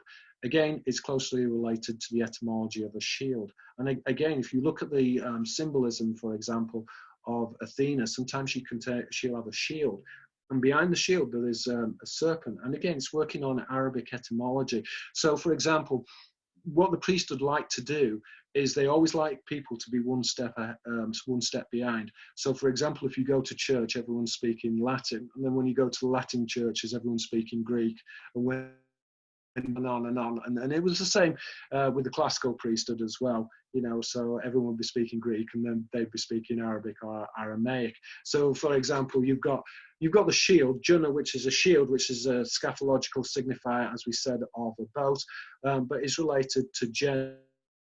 So the serpent is hidden behind the shield, which is concealed, Jana, which is to hide or to conceal. And again, it's denoting the seraphic host of these non-human angels, which we described as the seraphim, which goes back to this idea of a sailor. Seraph, a serpent, Sapan, which is a seaman or a sailor, and Safina, which is a ship or a boat. So this is part of what I describe as the scatological tradition, the study of angelic boats and vessels, which are represented as these circular arcs, which belong to an archon. So an arc is a curve, but is also a type of a boat, which is related to an archon, which is an angel or a ruler. Yes. So, And Pierre, let me ask you this, because also I was saying that since, let's say, time is nonlinear in this tense, and it's yeah, almost like maybe some of us are doing the same thing over and over again, or yes, at least once, or trying to fulfill something. And even us coming together today, I think is a big part of that, because this is the greatest arcana that really, if you understand the body of occult knowledge, you have to have a master key, if you may. And this is that's the true. master key that floats through all of the systems of linguistics that actually give us the complete story. But within that, because I mean, I read that you even, obviously you did the documentary, you had an opportunity to even photograph Artifact R. It also seems, so basically what I wanted to get to is that it seems like that you're this being that is like a fifth column. Now you've been able to get this knowledge and start bringing this knowledge to humanity. And you've Yeah. even had some close scaves, if you may, with the actual stuff through just circumstances and humbugs. Like, do you make notations of that personally yourself, that it's something strange going on with you as far as being able to be aware of this kind of knowledge in a time where you got billions of people that don't actually know about this? Like, how do we justify those kind of ratios with this level of knowledge? Or how do you justify it? Not us, but how do you, go deal with that personally? Yeah. That is a tricky question. I think that there's a lot of synchronicity, and I think what you will find is, well, when I wrote the Murder of Reality, I showed the book to my father, and I think when I completed the Murder of Reality, I was about 36 years old, and then my father told me a secret which he'd never told anyone, and essentially his secret society or a secret order, which I'm not affiliated to and I don't agree with, because I don't think that knowledge should be secret. I actually think that it should be out there within the open. And again, I believe that men should actually rule and represent themselves. And again, that this is very difficult when I'm actually trying to discuss politics with my friends, because my friends are about political system that they think that they understand, but the political system is based upon well, the ship of state is a representation of the classical tradition. Classis is a naval fleet. The naval fleet is this angelic tradition, Malak an angel, Malak a sailor, which relates to class. One who is born of a boat, we would say lordship, kingship. And so within the European Union and what's happening in terms of, do we have a republic or don't we have a republic? How can human beings talk about whether we can or can't have a republic when they're not aware of this idea of these grafted bloodlines and the idea of lordship and kingship? It's Right. Fundamentally, it's difficult to actually discuss it at a political level, because you're dealing here with government. Gubernatio is to steer a boat or a vessel. A cabinet, again, a cabin of a ship or a boat. So a minister as well, in the Greek, uperetes, which is a minister, eretz, which is a rower, one who steers or a tiller of a boat or a vessel. So these are all terminologies which are referring to the ship of state. The ship of state is anchored or moored to heaven, which is religion. As we said, worship in the Arabic, sabah is to praise or glorify. Sabaoth is the host. The host is this heavenly crew, which are related to sevet, which is a crew of a vessel. It's the same within the Greek symbolism. With the harpies, you've got the harpies or apue, which is an abductor, which is related to erpaton, which is a reptile.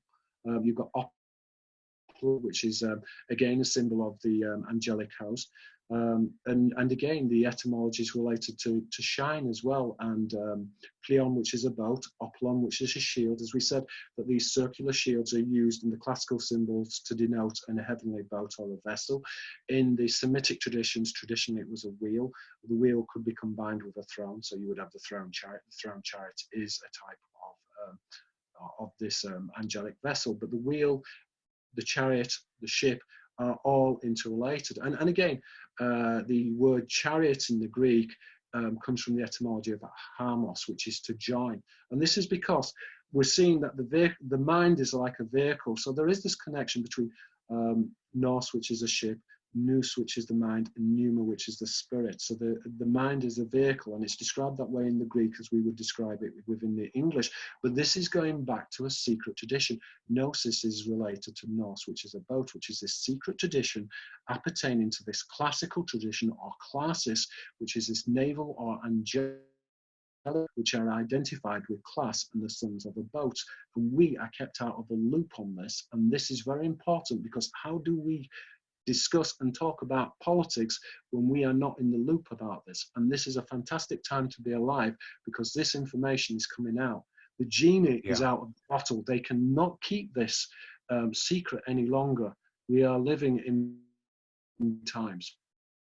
Yes, So, and I feel that, and also in concluding what you're saying, I feel like that it's bleeding over. Let's say, like maybe you said that maybe your father was a part of something. He knew a bit more. I may not have disclosed that to you, but genetically somehow, because you guys are carrying the same genetics. So in that, what dreams are made out of, the memory bank is still there, and you've been able to tap in that memory bank. And I've also run into a few other of even my friends that have names that seem to be calibrated perfectly towards things that seem to be indicating that they're gods. But and they have like this weird thing going on with them and this knowledge and information, but they're not in part of societies or anything like that. So it's just almost abstract for them. But like they're the children of this. Is this what we're possibly dealing with? Is even the next level of maybe how the game changes here? Is that some of the children of those that have been aware of this knowledge and the powers that exist are coming into their awareness and maybe going to assemble in Well, some way? I mean, that may I sound think hopeful, but you see I think, again, probably realize this yourself. There are a lot of people who are studying the occult, and then when you break it down, their family are part of this occult tradition. And often the people who have been studying the occult have not realized this, or they've only found out about this many, many years after they've written books. And it was the same mm-hmm. with me. My father claimed to be a key holder. He claimed to be the last key holder.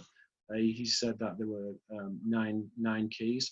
Now, he said that all of these keys were evil, but he said he'd changed the keys and he'd made some of the keys good.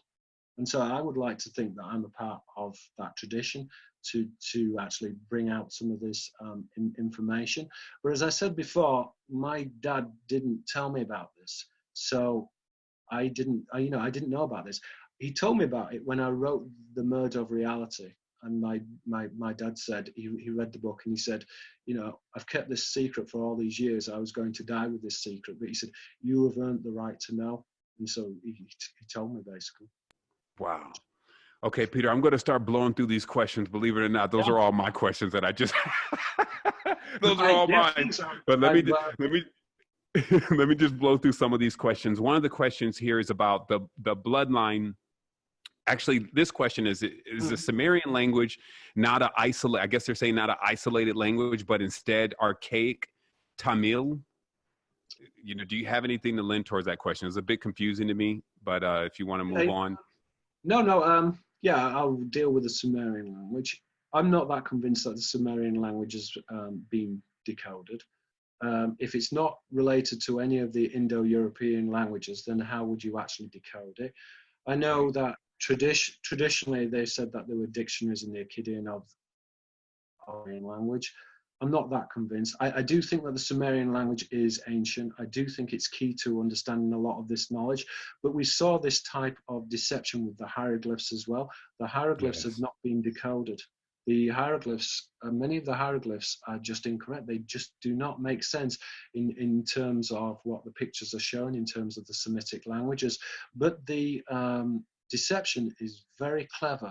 It's a very clever deception. So, for example, you'll find these word plays which are playing out within the hieroglyphs, which are occult within occult in terms of the symbol. So, for example, the hieroglyph may give you a clue to what the actual meaning of the glyph is, without telling you what the meaning is, or they'll play word plays on the Latin or Greek. So it's so I'll give you an example. If you look at Horus, traditionally he's rendered as Ars, which means the High One. Now he's represented as a hawk. Now the hawk is very important because obviously the hawk represents a watcher. So but within the Arabic, you've got the word Ba, which is a type of hawk. But in the Aramaic, Ba means sun. So Ha rhymes with Ba, which is a sun. But in this respect, a son of a hawk would be a son of of heaven. Now, they're a peripatetic bird. In this, they're a migratory species. So if you want to, so the hawk represents an alien who is not indigenous. So the hawk represents a son of heaven. And again, these type of wordplay. Wow, that's pretty. That's what you're saying. Like they're layered.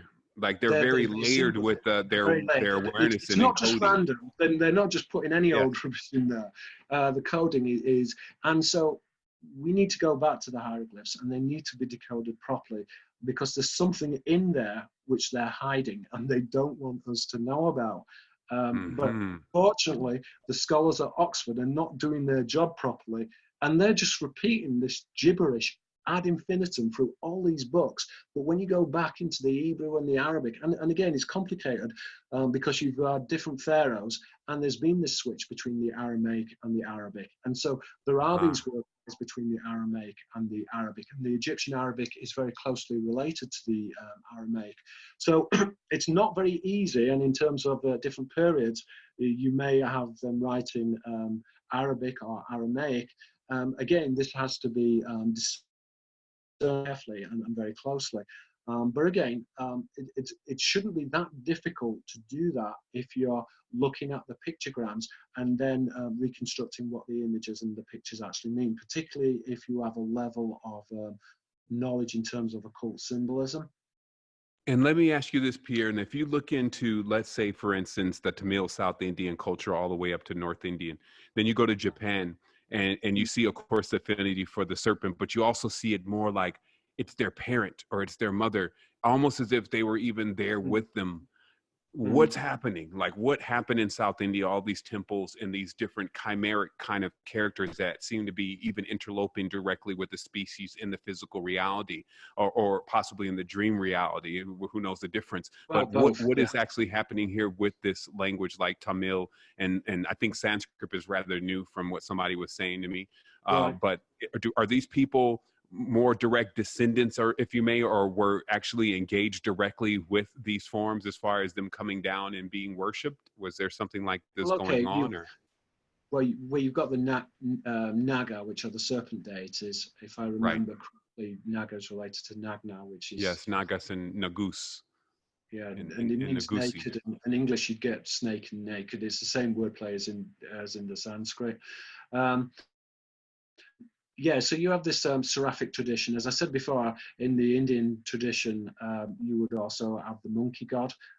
Again, within the Buddhist tradition, monkey god stole the features of immortality. It's the same story as Prometheus. You know, how audacious human beings want to reach, and they want to live eternally like the gods. Well, they don't live eternally, but they have very long lives. And this is a knowledge which was stolen by the monkey god, which is a symbol of the humanist tradition again, and this antagonism between the serpent and the humanist tradition. So the Sanskrit language is interesting because obviously within the Greek, the old Mycenaean alphabet, which is the Linear B script, is based upon the Sanskrit alphabet, Kaki, Ko. And again, so yeah, that's in itself. And the Japanese alphabet is based upon the Sanskrit alphabet as well.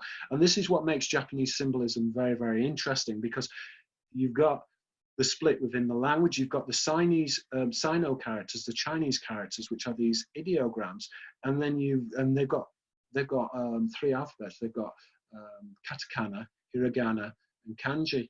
And so they have this Sanskrit alphabet, which is juxtaposed with the Chinese alphabet. And again, a lot of the Japanese etymologies relate to the languages. So the Japanese language is said not to be related to any known language, but when you begin to break it down, it's really a composite of the Chinese and Indo-European languages. But there are many comparisons with, let's say, so for example, I'm trying to remember now, I think in Sabaru, I think, is the Pleiades in Sabah. Yes, Subaru. Yeah, Subaru. Yeah. Yeah. But again, it's in Okay. Arabic, it's related to the number 7. And again, this is Okay. going back to the priestly tradition.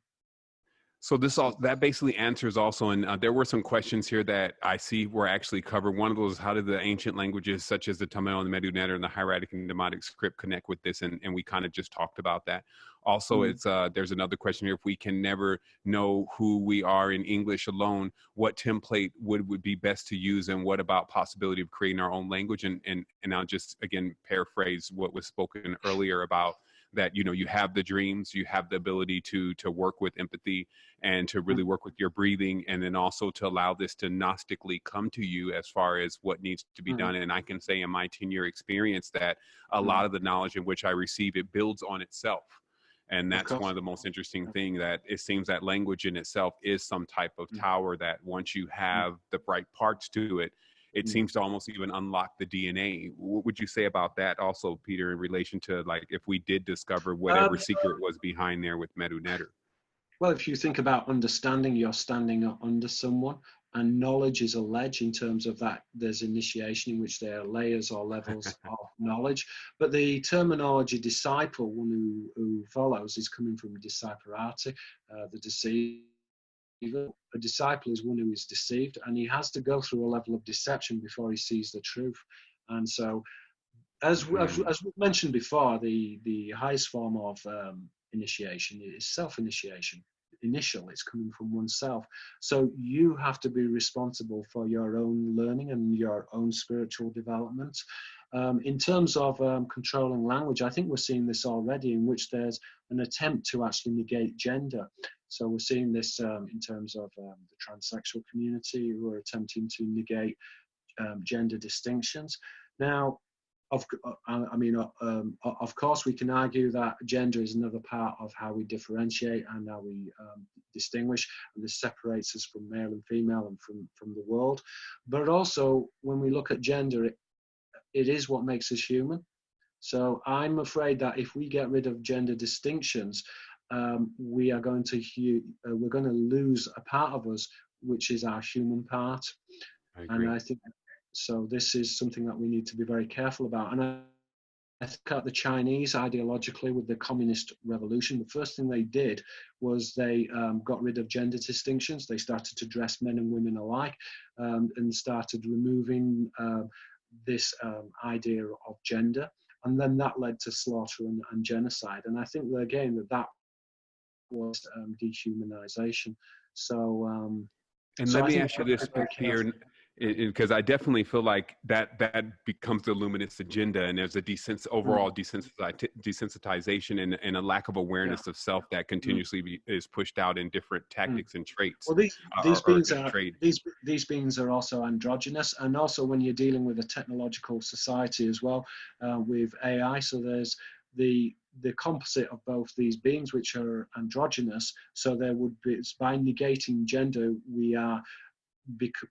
we're becoming close. We're not forming the same type of distinctions that we would necessarily with the seraphim. We're becoming more like them. And again, with AI as well, that, on a computer, you don't obviously always know whether there's a male or a female. So I think there are a number of different competing agendas as to why that they would want to condition the human race to start thinking beyond gender. Now, obviously, some people might say that that is a good or a better idea in terms of distinction, so we're not making these types of gendered stereotypes, but I just wonder whether we would lose an intrinsic part of what it means to be human. So absolutely. And I think that everything is kind of loaded when you're dealing with power. Like either way, the decision could be better or worse. Let me ask you this. So in your assessment now, because it's 2019, this seems like an ever evolving story. Some people think that this is like, it's always been like this, but sometimes there's changes. They make decisions. They may offer a treaty and then had pulled the treaty. The treaty may expire. So there's a lot going on back there. Who is now, let's say in the serpent biting off the heads and one rearing itself up, whatever, who is really the head honcho, or where is the seat of power? Is it scattered, or is there a real head to all of this? Right. The movement is towards synthesis, the synthesis of the dialectic, and it's been alluded to throughout centuries. So as I said before, the dialectic is composed of the seraphic component, which is the thesis, and then you've got the antithesis, which is the human component, and then the coming together, which would be the synthesis.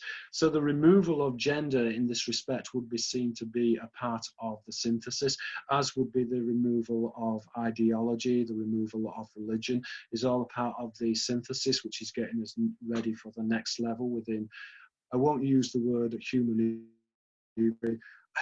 dubious about where we're moving towards, because I think human beings need to, they have to ascertain whether they have their own autonomy, and this is important. This has never really been put to us before, and every time that human beings have attempted autonomy, it's always resulted in a bloodbath. So this is where we need, rather than changing the language, we need to be talking about the occult tradition.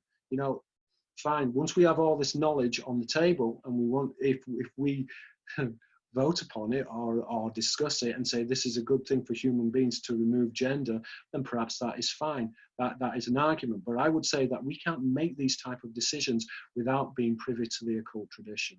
And behind this, there is this ideology. It's very strongly ideological. And so the ideology is the move towards the synthesis, the breaking down of national barriers, the breaking down of ideology, of culture, of race, the synthesis of language, of the one world government, which is headed under the I, Dracos, which is an I is a symbol of Dracon, which is the watcher or the seraphim, Theos a god, Theos a watcher, the seraphim, Sophia for watcher, Seraph a serpent. So this is the shining eye of illumination, which is symbolized as Sirius, these beings which have planted humanity on the earth, panspermia, the second creation. You know what actually comes to mind also, and what you're saying is that there's going to be a window of opportunity. It seems like that some of the things that you mentioned are actually necessary to even get into higher states of consciousness. But it's almost like if you're dealing with that in a physical aspect too long, you almost desensitize yourself to the awareness of who you are. So it's almost like something that's sliding like this and one's coming like this, and you're looking for that perfect point to make the leap. But if you in Yeah, well, there's a connection. There's a connection between nous, the mind, and pneuma, the spirit. Now, I mean, I think I spend too much of my time in my mind. There's a part of me which just say, you know what, I'd like to forget all of this and just like focus on the spiritual side and just spend time. I mean, I practice Tai Chi. I'd like to spend more time just doing Tai Chi and meditating. But I also think that this is very important in terms of disseminating this information. And I have a lot of information because I've been studying it like yourself for decades. So, and I've written a lot. And so I really want to try and publish a lot of these books and information just to try and put this perspective out. This is a hidden perspective. This idea that there's a humanist tradition which is identified with human angels, and then there's a seraphic component which is non-human angels, which is the thesis and the antithesis, which then will be synthesized.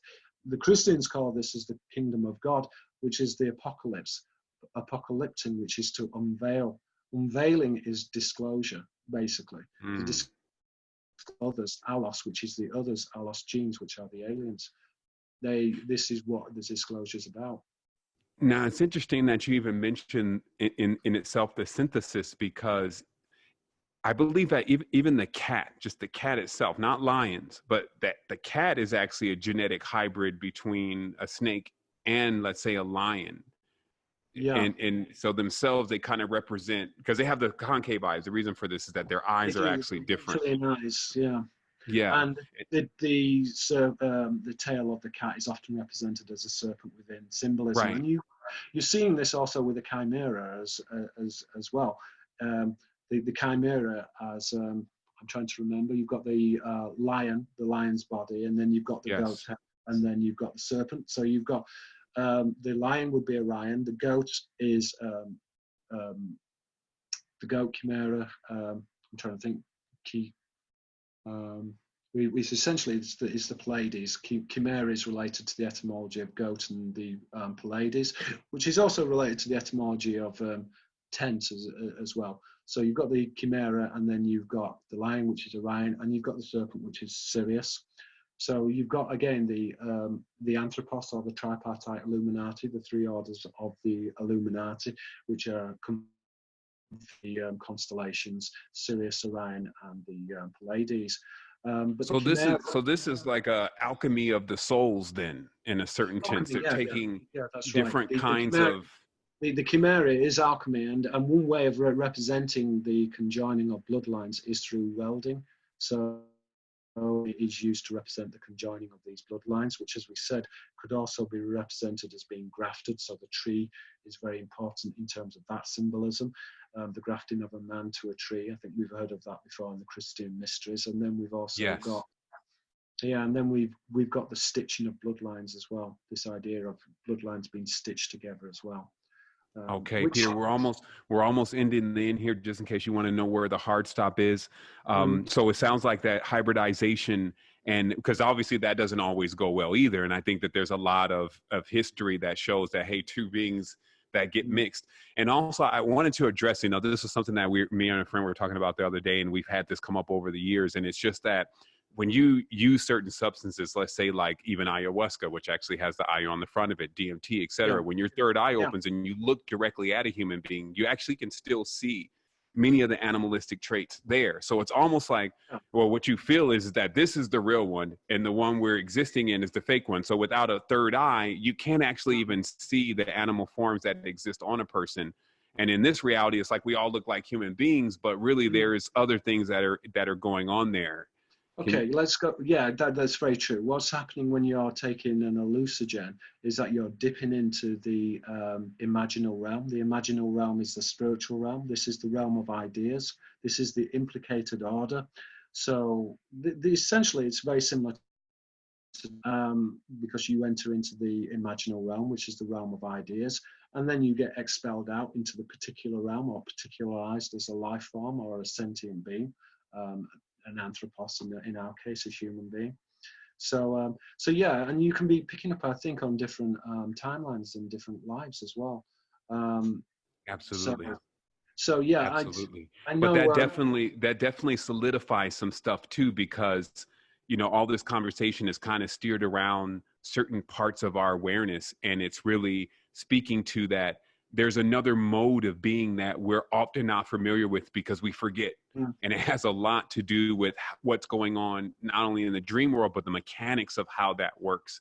And that yeah. there's a technology, if you may, or an Mm, advancement that occurs with these mm, particular beings where they're still able to work with the quantum field, while correct. we have seemed to not be aware of our ability to do that, Yeah. which is locking us into a specific spectrum, except And for when when we're sleeping.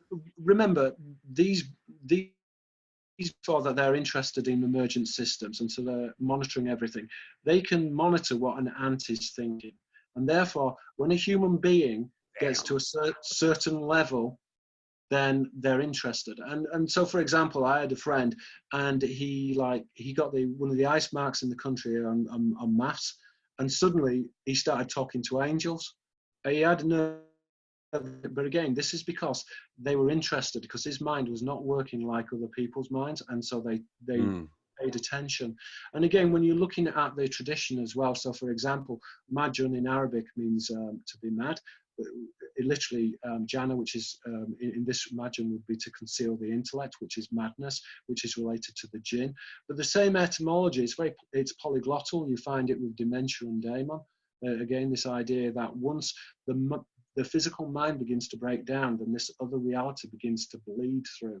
And I think that this is Mm-hmm. actually very interesting, because when people who start suffering dementia, they don't have this idea of time. They're suddenly talking to people who have died. And it's like, the profound question is, are they actually interacting with a different time zone or a different level of Yes. reality? I actually think that they are. And I think that in itself is a very profound, profound realization.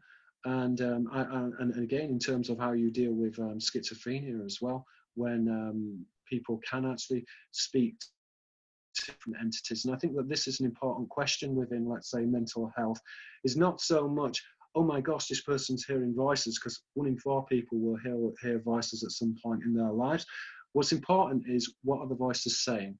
Are they positive? So, for example, Gustav Jung, he would speak to called Philemon.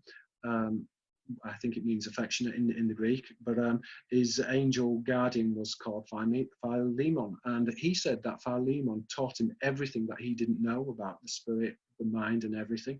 Now, Jung was an incredible thinker, but this is not only just Jung. We've got Socrates as well.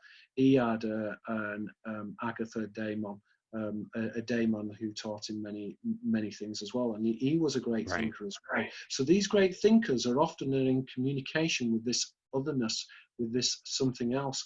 And so it's not necessarily a fact of trying to dampen the voices down, because if we'd have dampened the voice of Jung, then we wouldn't have psychoanalytical theory.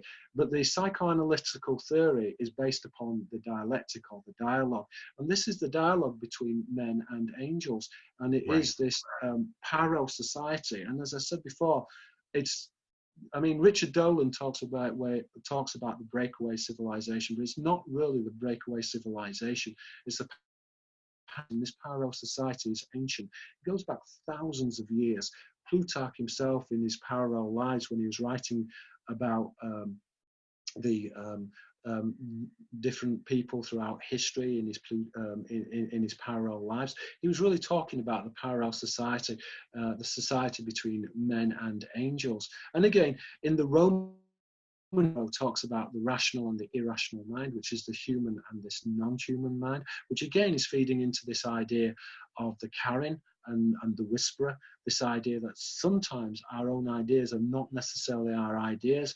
And I think that this is very interesting when you're dealing with artificial intelligence. So for example, if you had entities which are interested in monitoring human beings, and they're also perhaps interested in interacting with human beings, would they use certain types of remote technologies to interact with the human mind, which may actually be artificial and not actually, shall we say, demonic, but coming from this demonic tradition? And I think that in itself is another interesting question.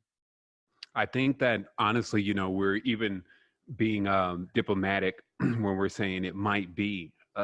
I know that what we've uncovered even here today is exactly what's going on, because it comes through Gnostics. It comes through, you know, just living a life and then accelerating spiritually, and then seeing as you're opening up your consciousness, not to just serve something, but to understand what's happening. Then you get all of this knowledge in a different way. I actually haven't seen anything that you said here today that I disagree with at all. Also, for those that have asked other questions, I've actually chose not to answer or ask some of these questions, only because they're almost like you can derive your own conclusion from even what was said already to actually answer these questions. So I won't speak directly to some of the other stuff like Nibiru and the ETs and all that, because this is beyond that. And also you do have Pierre's work if you do want to check out just more and get the entire body of knowledge, because he addresses all those things very directly. But I think what we're here today with, and, you know, just in wrapping this up and coming to a conclusion, is a strict awareness of the reality and the parallel realities, how they function, the other entities that are also involved in this co-creative experience with us and their agenda. I often say that they have a tendency to be more serious about this literally than we are at times, as far as how much we need to even not just study, but also engage ourselves to find our way out of this experience. I always have this thing that I say, if my eyes close, yours don't. So that still makes it my responsibility to actually figure my way through this, whatever my position is with all of these beings. But I can definitely say that they are there. And I can say for sure that when you do come into a certain level of awareness or enlightenment or Therian stage, that you even give off more energy, you actually open up a different field within itself. And I like how we spoke towards these kind of things today. Well, the Arabs themselves say that once you begin to study the jinn, that they actually start taking an interest in you. And it's the same with the fairies as well. So people would use euphemistic words so that they would not refer to the fairies, because again, once you start thinking about the fairies, this intelligence is interactive. It starts paying attention. So that's funny. Is that where the evil eye thing comes from at times too? Is that all related, that people wanted to try to keep these beings from even knowing that they are around and they exist? Well, the evil eye is etymological. So, for example, Ra in the Semitic languages is coming from the verb to see, but Ra means evil. So sight is related to that which is evil. So to see something is connected fundamentally to that which is bad. I mean, Yahweh himself is referred to as Yahweh Yira. Yahweh will see. Now, Yira is coming from the etymology of Ir, which is a watcher, which would put Yahweh Yira as an Irin. Now, the Irin are described as the watchers are the shining ones, but in the Testament of Amram, the Irin were described as having the face of a viper. So again, this is very interesting, but again, the connection of Ra, which is this watcher, is connected to the growling dog, or, you know, it's growling. So this idea of the barker is very important. So Ra, when he rises in the bark or the boat, right? Yeah. And you know, it's interesting because just to speak into that, you know, so to put maximum clarity, because I guess we're talking about a good and a bad. And so a yin and a yang, just like you said, all the words, they have to counterbalance themselves. They actually say that where we should be really looking through is actually in the back of our eye. And that if you even read the scriptures, you find that what is being mentioned about, it's even the cornucopic, the field of the eye and the hexagons and stuff like that, that you actually see in the front of the eye. So basically what it says is that when you're looking through the front of your eyes, like how we normally see, we're actually seeing in a very divisive way, in a way that is not correct to what what we are, which in a sense could be, let's say, bad, evil, etc. And to turn your eye back in is the proper way to actually begin to come into that understanding or that awareness of, even on the back of the head, there seems to be a Jesus on the cross in the what you call the superior brachium, an actual entity sitting there, but everything being back here. So it's almost like everything, even in these occult traditions, are like upside down. We call it the crisscross, where literally the two sides of your brain is like crossed because the sun becomes a male, and then all this happens. So is there a lot of in this tense, this confusion that goes on in the language, where if you don't know the codes, you kind of get lost? Well, again, you're dealing here with the Gnostic tradition, and I think that this is very important because obviously the third eye is sometimes represented as shining, which again is going back to the seraphim and this idea of being able to communicate with the jinn. So this again is a Gnostic tradition, and I think, you see, the thing is that when you begin to talk about this, people tend to view symbols as just being one-dimensional, that a symbol has one meaning, but in actual, a symbol compacts multiple meanings. It's polymorphic, and it's really, I look at symbols as being encyclopedic. So there's a fantastic amount of information which is packed into a symbol. So you have, for example, the Gnostic component. So for example, if you're looking at the basic levels of initiation, let's say you were looking at the Bible. So you have the literal meaning of the Bible. That's the first level. And then everything gets turned on its head then. Oh no, it's not literal. It's actually, it's astrotheological. The miracles are all astrotheological. And then you come to the next level, and it's no, actually, it's all literal. The gods really do exist. Didn't we tell you about that? So there are different levels, and you're coming back to the beginning. So you literally coming back to literal belief. So you go from a literal belief in God to scientific understanding and deconstruction of what the scriptures means, and the symbolism back to that the gods actually exist, which is at the highest level, where you would communicate with the gods, where you would interact and meet with the gods at the highest. So absolutely, it's incredible, because all of this also is a part of our consciousness. And I like what you said, just in closing down here, also to maintain the balance, because we believe a lot in just balancing out the field, which has to be done at every point. That what is revealed is that every time you see this one symbol, you have its exact opposite that has to kind of go with it, just like male has to go with female. And we need to always watch for this. Yeah, this is duplex symbolism, and this is where symbolism really gets very complicated, because the meaning in the symbol is often locked to the symbol, but it's context dependent. And so we talked about the lunar priesthood being represented by the lion. So lion and lunar are related etymologically, but again, the lion can also be represented as a solar lion. And so this relationship with the lion is not, it's not fixed. And this is important to emphasize, it's context dependent. So the lion can represent itself as the lunar priesthood or the nocturnal priesthood, or it can also denote the solar priesthood. But as we said before, the solar symbol is really a symbol of Sirius. So for example, Sira, which is Sirius, you've got Sir, which is a secret, and Ra, which is the secret or the mystery of Ra, which is Sirius. But again, you've got the seraphim. Now, Sirius, Sira, is in the Arabic, which is a spark. So Sirius is the sparkling one. And the sparkling one is the one who gives birth to the seraphim, Serapha, which is fire, which are the seraphim, which are these non-human angels, which, as we said before, are the jinn. The jinn are born of fire, not in a literal sense. The smokeless fire is the star Sirius. So it's denoting this idea that the jinn originate from Sirius. And again, and let me ask you this, Pierre, like, so because when you see, let's say, Apple, they have Siri, then they have the bitten apple, they have all of this symbolism around this. Is this because they work with them, or because they're trying to emulate them? Yeah, I actually think, I suspect with Alexei and Siri, you've got the compartmentalization of the humanist and the seraphic tradition again, this compartmentalization of knowledge. They're obsessed about symbolism. So, so yeah, there is this compartmentalization of knowledge. So Sir would relate to Sirius, Sira, which is Sirius, Sir, which is a secret. Again, when one is knighted, you become a Sir, and Sir is implicit of a secret pertaining to Sira, which is Sirius. the Right. secrets And of then, the of course, SUR, I think in Spanish is snake. So, and is this because are they being influenced? Are they copying? Because, you know, there's always those that they may find the artifacts and like, I'm just going to associate myself with no, something no, no, I don't powerful think. and No, I ancient think or, no, it's much more fundamental than this. Um, Masters set up the world as it is, and they created the institutions.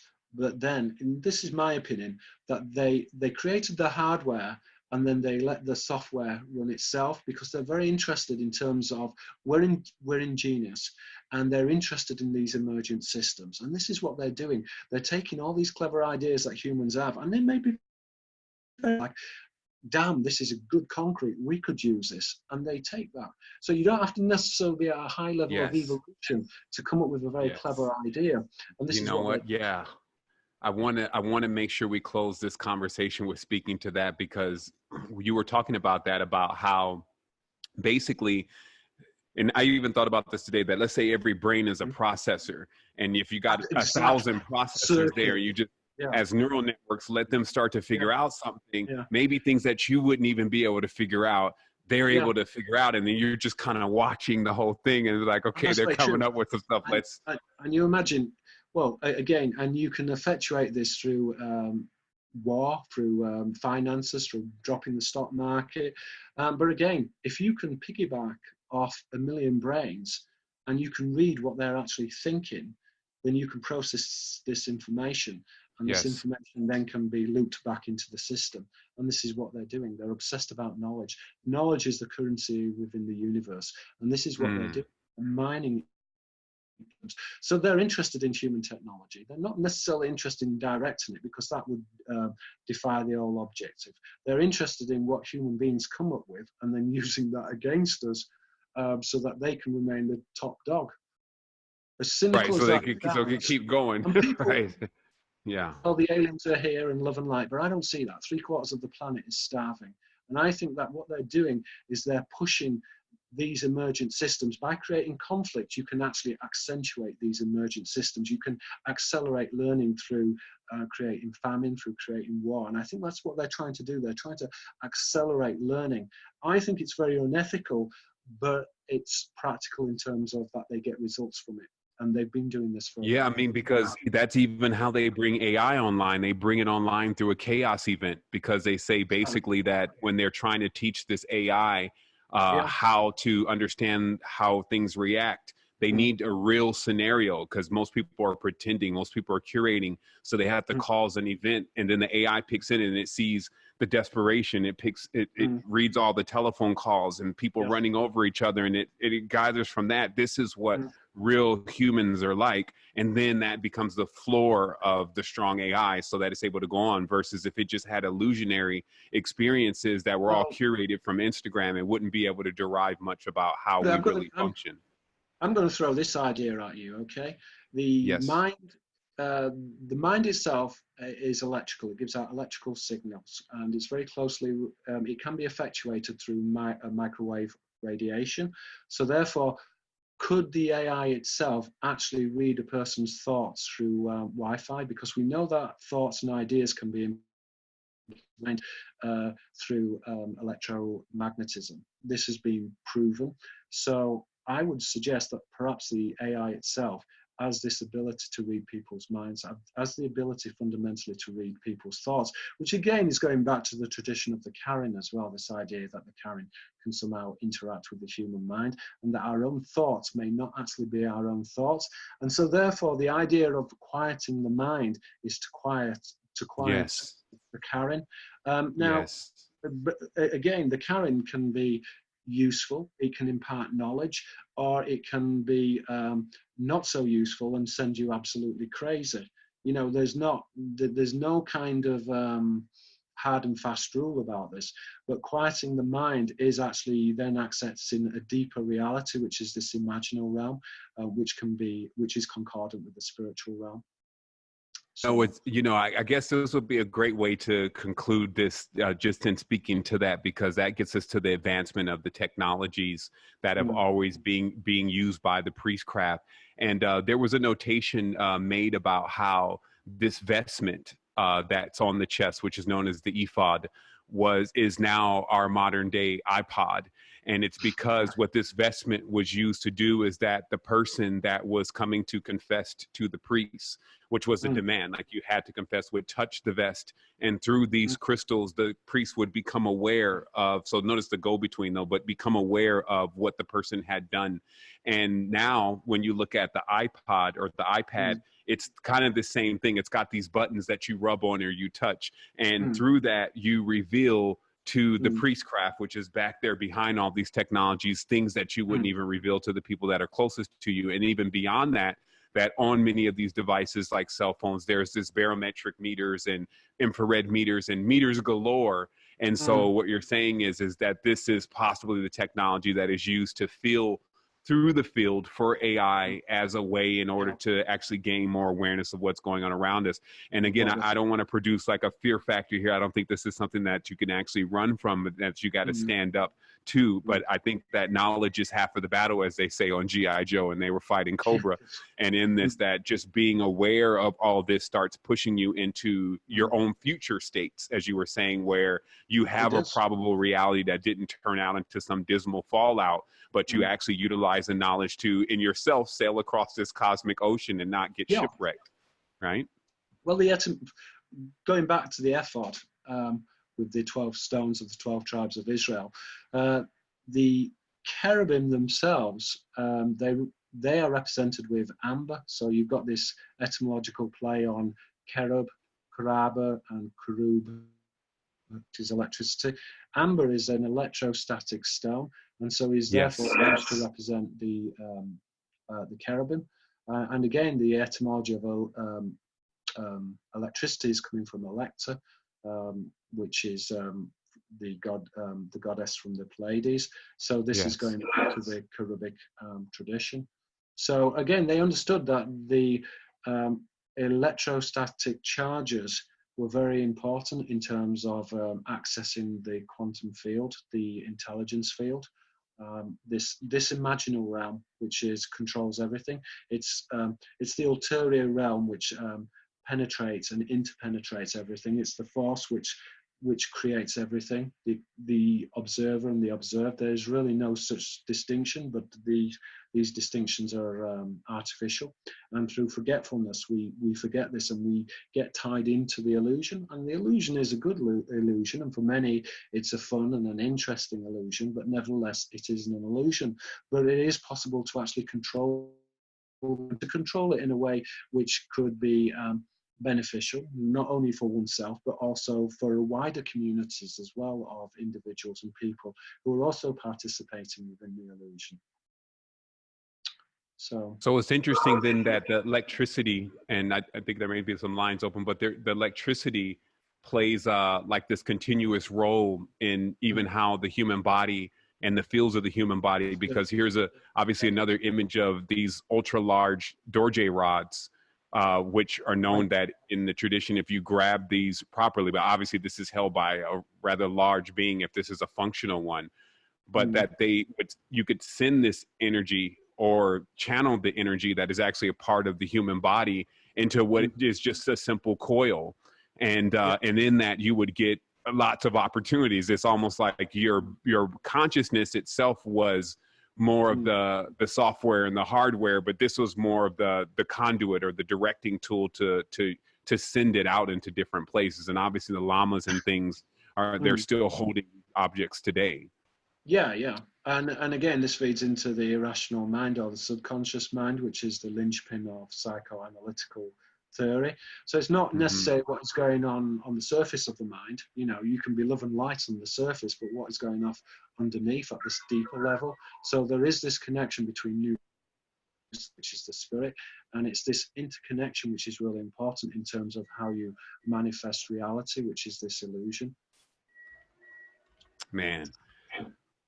Wow, Peter, excuse me, I just wanted to say, thank you so much for taking the time and the opportunity to come in and speak with us today. Obviously, I would love for us to get on. We got a show definitely that we want to get going on in the future. I feel like we have some stuff to really deliver, and we can really connect a lot of this for humanity, especially with what's going on. I was trying to pull up some picture or a brief image of some stuff that came out from not too long ago. I think 300 or 400 years. Like I'm not sure how fast a reality can be reset.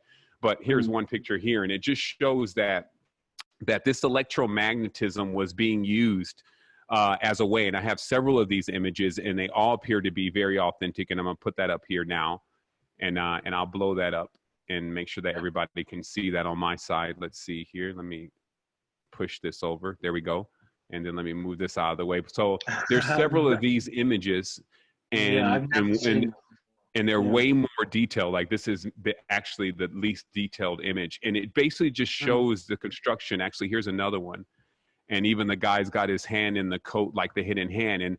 And where this is all starting to come from is this Tartarian knowledge, which is basically the idea that there was an entire civilization out in the area that's now what we call Russia, called Tartaria, and they had actually reached a rather high state of advancement in using especially electronics, and that actually there was no oil and combustion, that they were actually using these electrical energies. Have you, back to the other one, just move the other one back.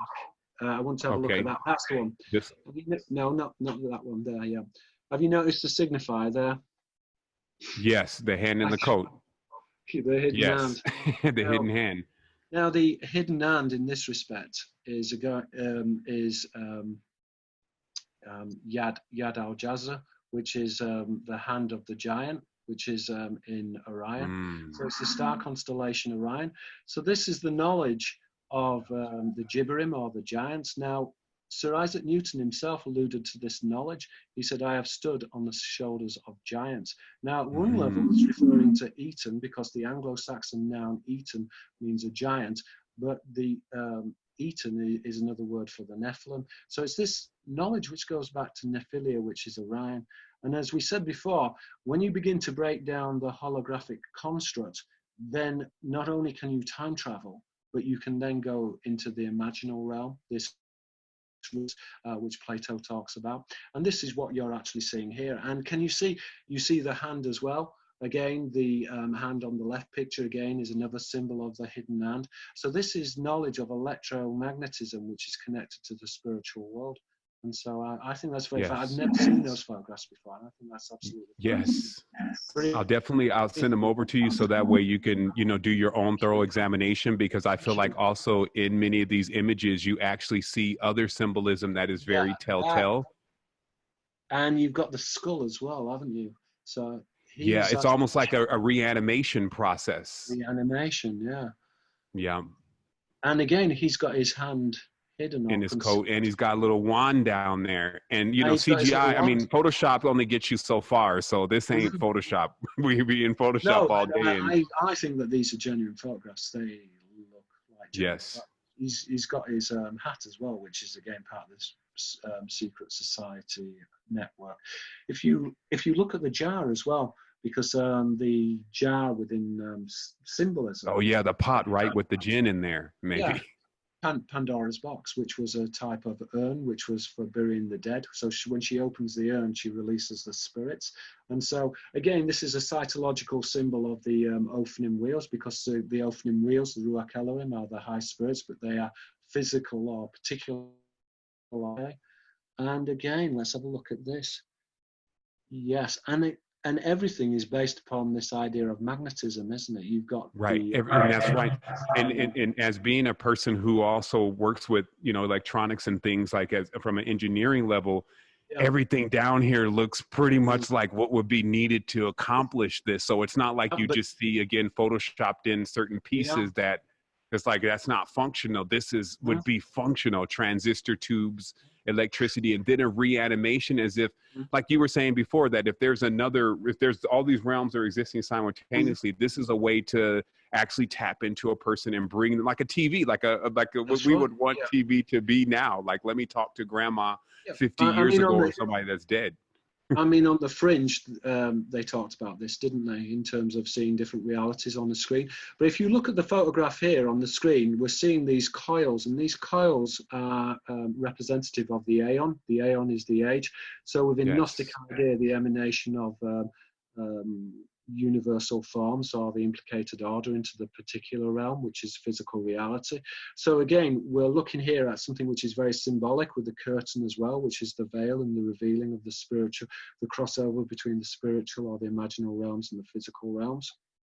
And this is why ghosts again. And you know, the other thing, Pierre, I would like to, you know, just bring into this, and we're almost done here, but look at there's the a circle lot. and the wheel as well. Look, so you've got the opening wheel and the circle. The circle and the wheel are interchangeable. So this Yes. idea of this knowledge which is connected to the opening, which again are the Ruach Elohim, the high spirits. You know, So yes, Pierre, I have one of these books from ancient Aleppo, like I guess it's the Mystic Order of the Shrines. It's one of their books. And the only thing that I wanted to notate out of this book is just how many men are actually in this book. Is it way more people in secret societies than the common concept? Because it seems like this book is almost 80 years old and it's full of men. They own the railroad companies, they own the power companies, and it just goes on and on and on and on. How many people are in these societies, would you say? I don't know. I don't know because I'm not a part of the circle of knowledge, Right. and I'm not. I wouldn't ever compromise myself in that way. So I really Yes. don't know. But from what we can ascertain, it's pervasive. It's everywhere, and we see that Right. with corporate logos. We see that within the media. It's absolutely everywhere. So if you want to be anyone or anybody, you have to be a part of these organizations often. Um, Most, Right. you know, That particularly at the highest that level. was their old paradigm, right? They've been holding a monopoly on this technology, Yeah. and it even seems like again, like these are Oh, old pictures, like these are Quakers in a certain sense. So yeah. it's Well, not if necessarily an advanced technology; it's a well, certain stage of awareness, right? Facebook, the Hebrew word panim, which is face, is where you get the etymology of pana, which is to turn, and the word ophan, which is a wheel.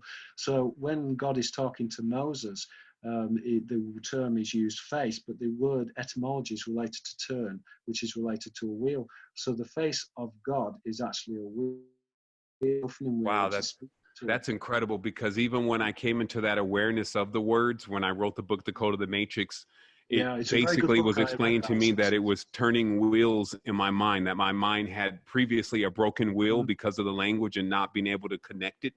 And then Yeah, now with this additional insight of how all the words were similar, that I was turning a you're complete wheel. making a And through that, connection. I actually answer anything based on more of an algorithm than the actual Mm, awareness of knowledge. So it's like a sequence rather yeah, than data compiling.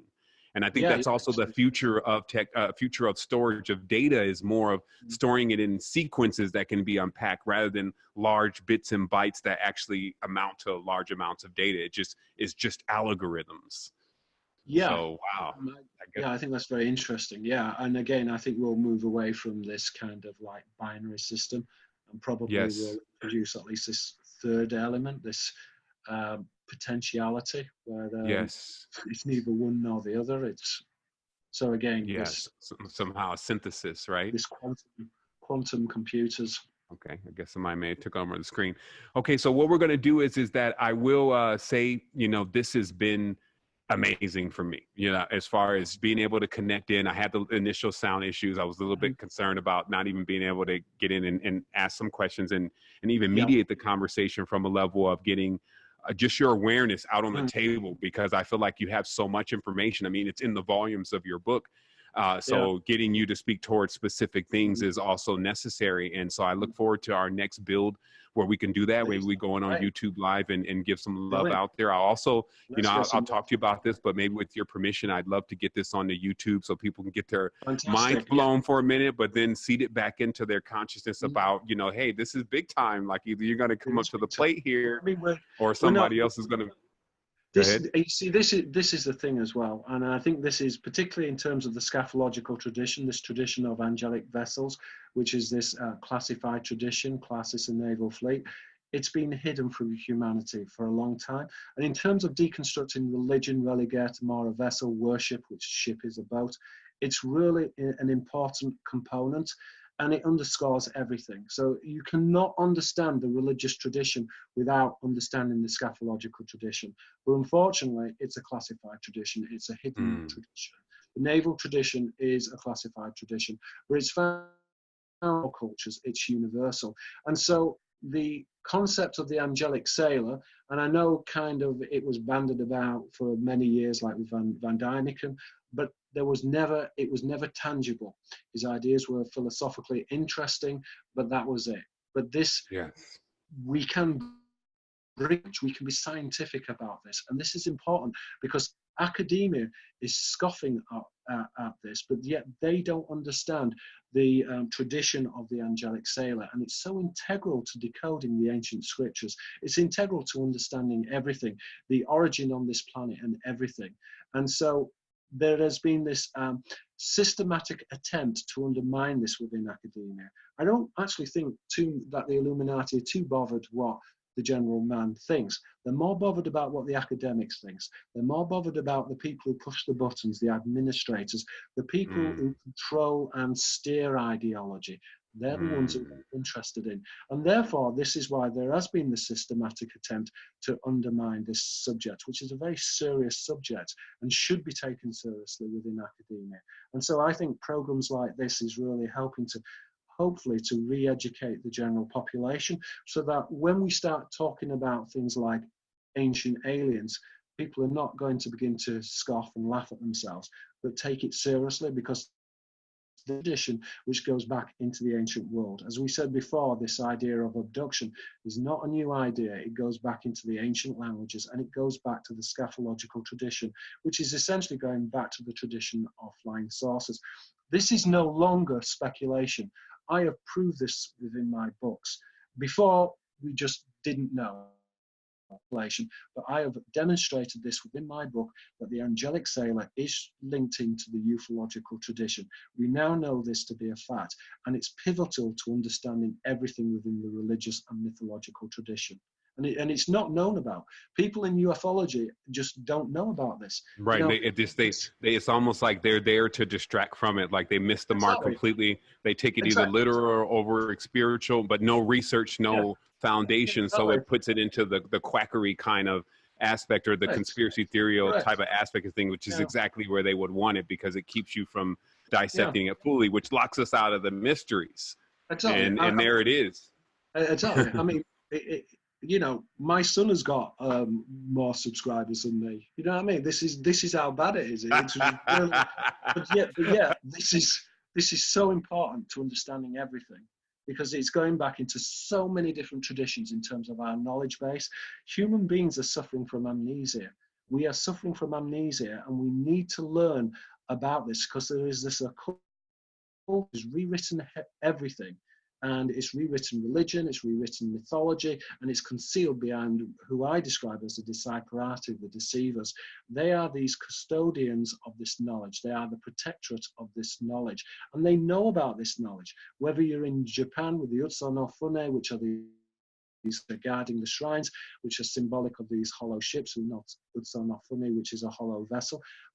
These vessels are physical and solid. They were buried underneath the temples. And so when we talk about the nuts and bolts of ufology, and remember, look at even the wordplay, bolts as in a boat and bolts, you know, they're always telling us the obvious in terms of the symbolism, and they are obsessed with symbolism. And there is this codified discourse, this private discourse, which is found throughout the language of politics. If you're interested in politics and you're listening to the politicians, listen to the codified speech. Listen to what they're saying. What is the subtext behind what they are saying? And this is important. We need to be literate in terms of symbolism to be able to decode what the Illuminati themselves are saying. And this priesthood goes back to the Akzari, a brother of light. But as we said, the Arabic word Akzari, a brother of light, is a wordplay on Akzari, a brother of an angel. But the word Zar, an angel, is Zar, which is an alien. So we need to be going back to the traditions of the Akzari, the brothers of the light, which is going back to the Seraphim, Puthonagorus, the speaker of the serpent, or the Pythagorean tradition, which goes back to Sirius. And this is found encoded within the classical orders, within the classical symbolism, within the two orders of the Illuminati, the Harrow Society and the two pillars of Freemasonry, and is found within the tripartite Illuminati, or the three orders of the Illuminati, which is essentially this anthropos, the anthropos being this human non-human element, and then this grafted element. And it's going back into the saucer cults and how how the votive dish is represented as a flying saucer in which they worshipped ship is to venerate these angelic vessels. It goes back to the saucer. And it goes back to the dialectic, the seraphim cherubim dialectic, this partition of knowledge between non-human and human angels, this humanist tradition and then this non-human element, where essentially we're dealing here with the angelic host, because they appear, often the angelic host appear together. So if you look at within classical carving, you'll find that the serpent chariots, the ophanim, the wheels are combined with the seraph, which is the seraphic host. And then you'll see often an angel with a sword, which would be cherub, which is a wordplay, and cherub, which is a sword. Again, these because they are part of the military contingent. They were representing the angels as marines, space marines in a literal sense, and these angelic sailors, the angelic mariner. It's so pivotal to understanding everything. And I've been talking about this for, I've been talking about it now for a long time, and, and no one's paying attention. It's like, I think that this biggest discoveries in theologies, it's massive. The scatological tradition, nobody knows about it, but it's integral to understanding everything within the religious tradition. And nobody's talking about it within ufology. I've done lectures and I've gone around talking about this, and it seems like no one is actually paying attention, but it is so integral to understanding everything. So I think you're right. We do need to talk about this. This is important. Yeah, I mean, I've always felt that, just even in our first encounter, truth, you see truth. And then over the years, this has been, I know you've probably been in at least 12 years, if not longer. Well, I think that was how long it took to write your first book. So it's like you're like 20 years out, and then how many people are aware of that versus the popularized version is distinct. But now, obviously, there's a big shift happening where I feel like that all of that is happening to clear out all the muck. Okay, that didn't get it. We didn't learn anything from that. This is probably it. this is important. It's very important. But I mean, we've been in community probably about a decade, and we've been kind of discussing ideas behind the scene on and off. So you're obviously very you're read into my work, and you understand my work more than other people, and again, you have this vast reservoir of occult knowledge, and this is why it's always so fascinating actually talking to you. It is a very technical subject, and when you're dealing with symbolism, you're not just dealing with one aspect. What type of symbolism are we talking about? Are we talking about linguistic encryption? Are we talking about mathematical encryption? Are we talking about astrological symbolism, astrotheology? These are all different components to or different sides of the same coin or the same thing. And so it is very layered, and we're dealing here with ancient knowledge. And as you've said before, this knowledge goes back into mathematics, sacred geometry. It's vast, it's ancient, and we are suffering from amnesia, and we need to wake up. So yes. All right. And well, everyone, Pierre Sabak, you heard it here first.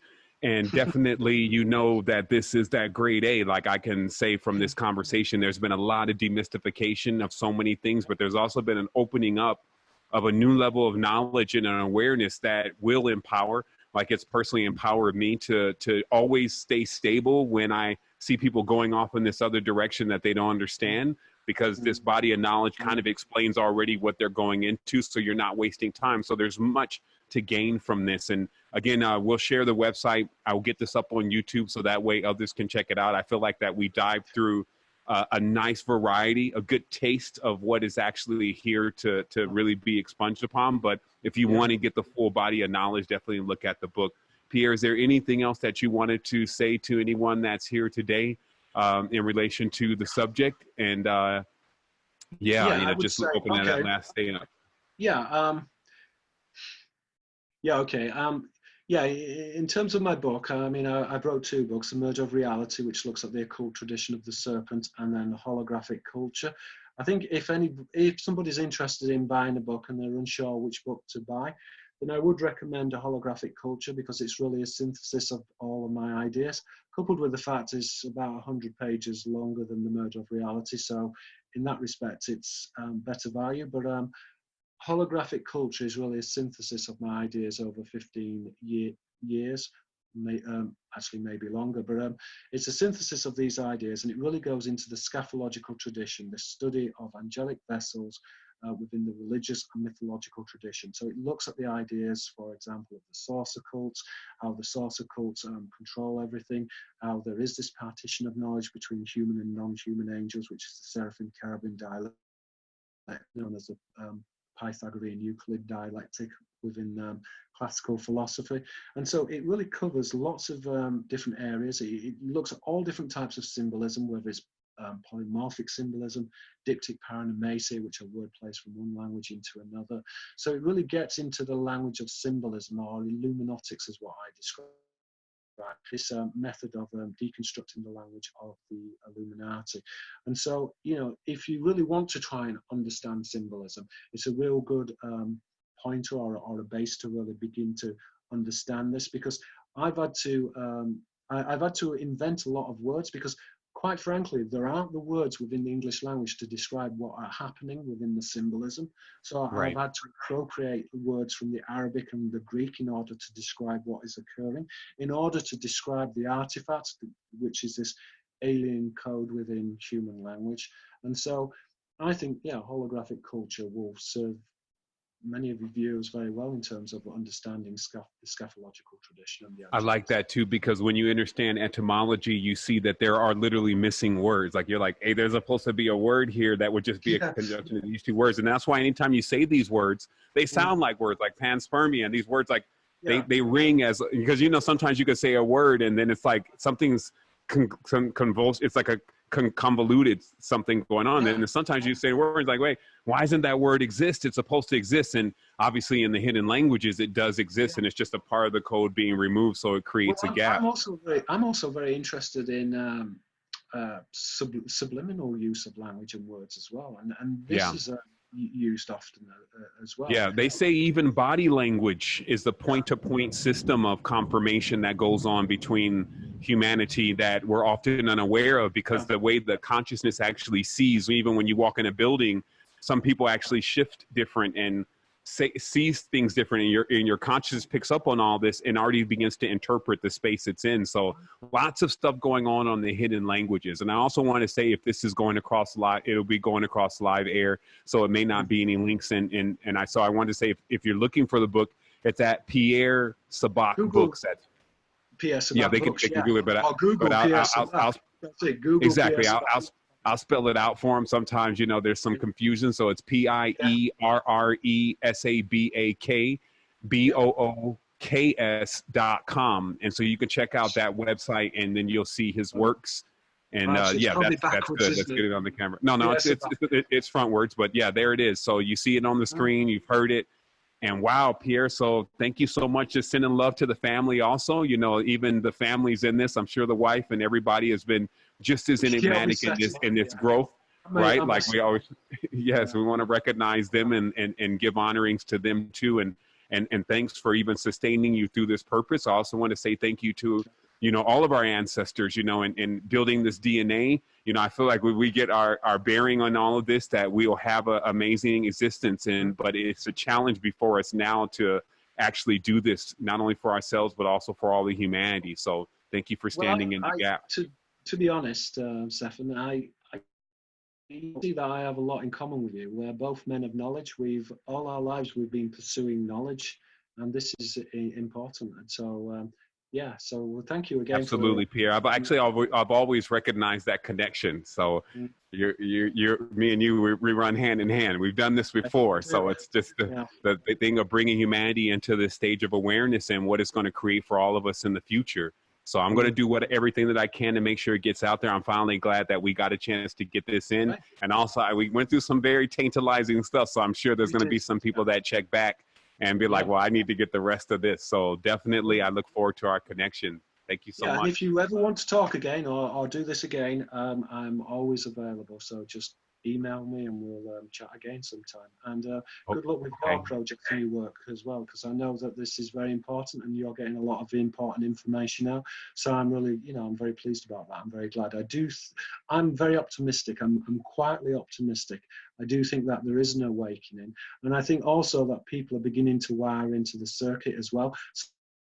Their own thing, okay, yes, we do have to have a uniformity coming together, but the state can't control people if they're doing their own thing. So if for example, if if you're good on Facebook, some people put information out on Facebook. Other people are very good at writing letters. Other people are very good at talking, and so will communicate these ideas. And I think everyone has something to do. You have to find what you are good at, and then try and make your part of the world a better part of the world. And that's very important. You need to participate. You need to be an active player. And so I think that's something to think about. We need to all connect up on the circuit and do our own important integral thing, but yet be part of the circuit board. Okay. Agreed. Agreed. All right, Pierre, thank you so much. Wholeness and Balanced Vibrations. Also, Tribe, thank you so much for tuning in and being in the space. I know that this will have those degrees of separation, meaning that you'll be able to share it with others. And I'll get this video up into the archives ASAP also, so that way you can look over what was said. Again, thank you so much, Pierre Sabak. Take care. Bye. Wholeness.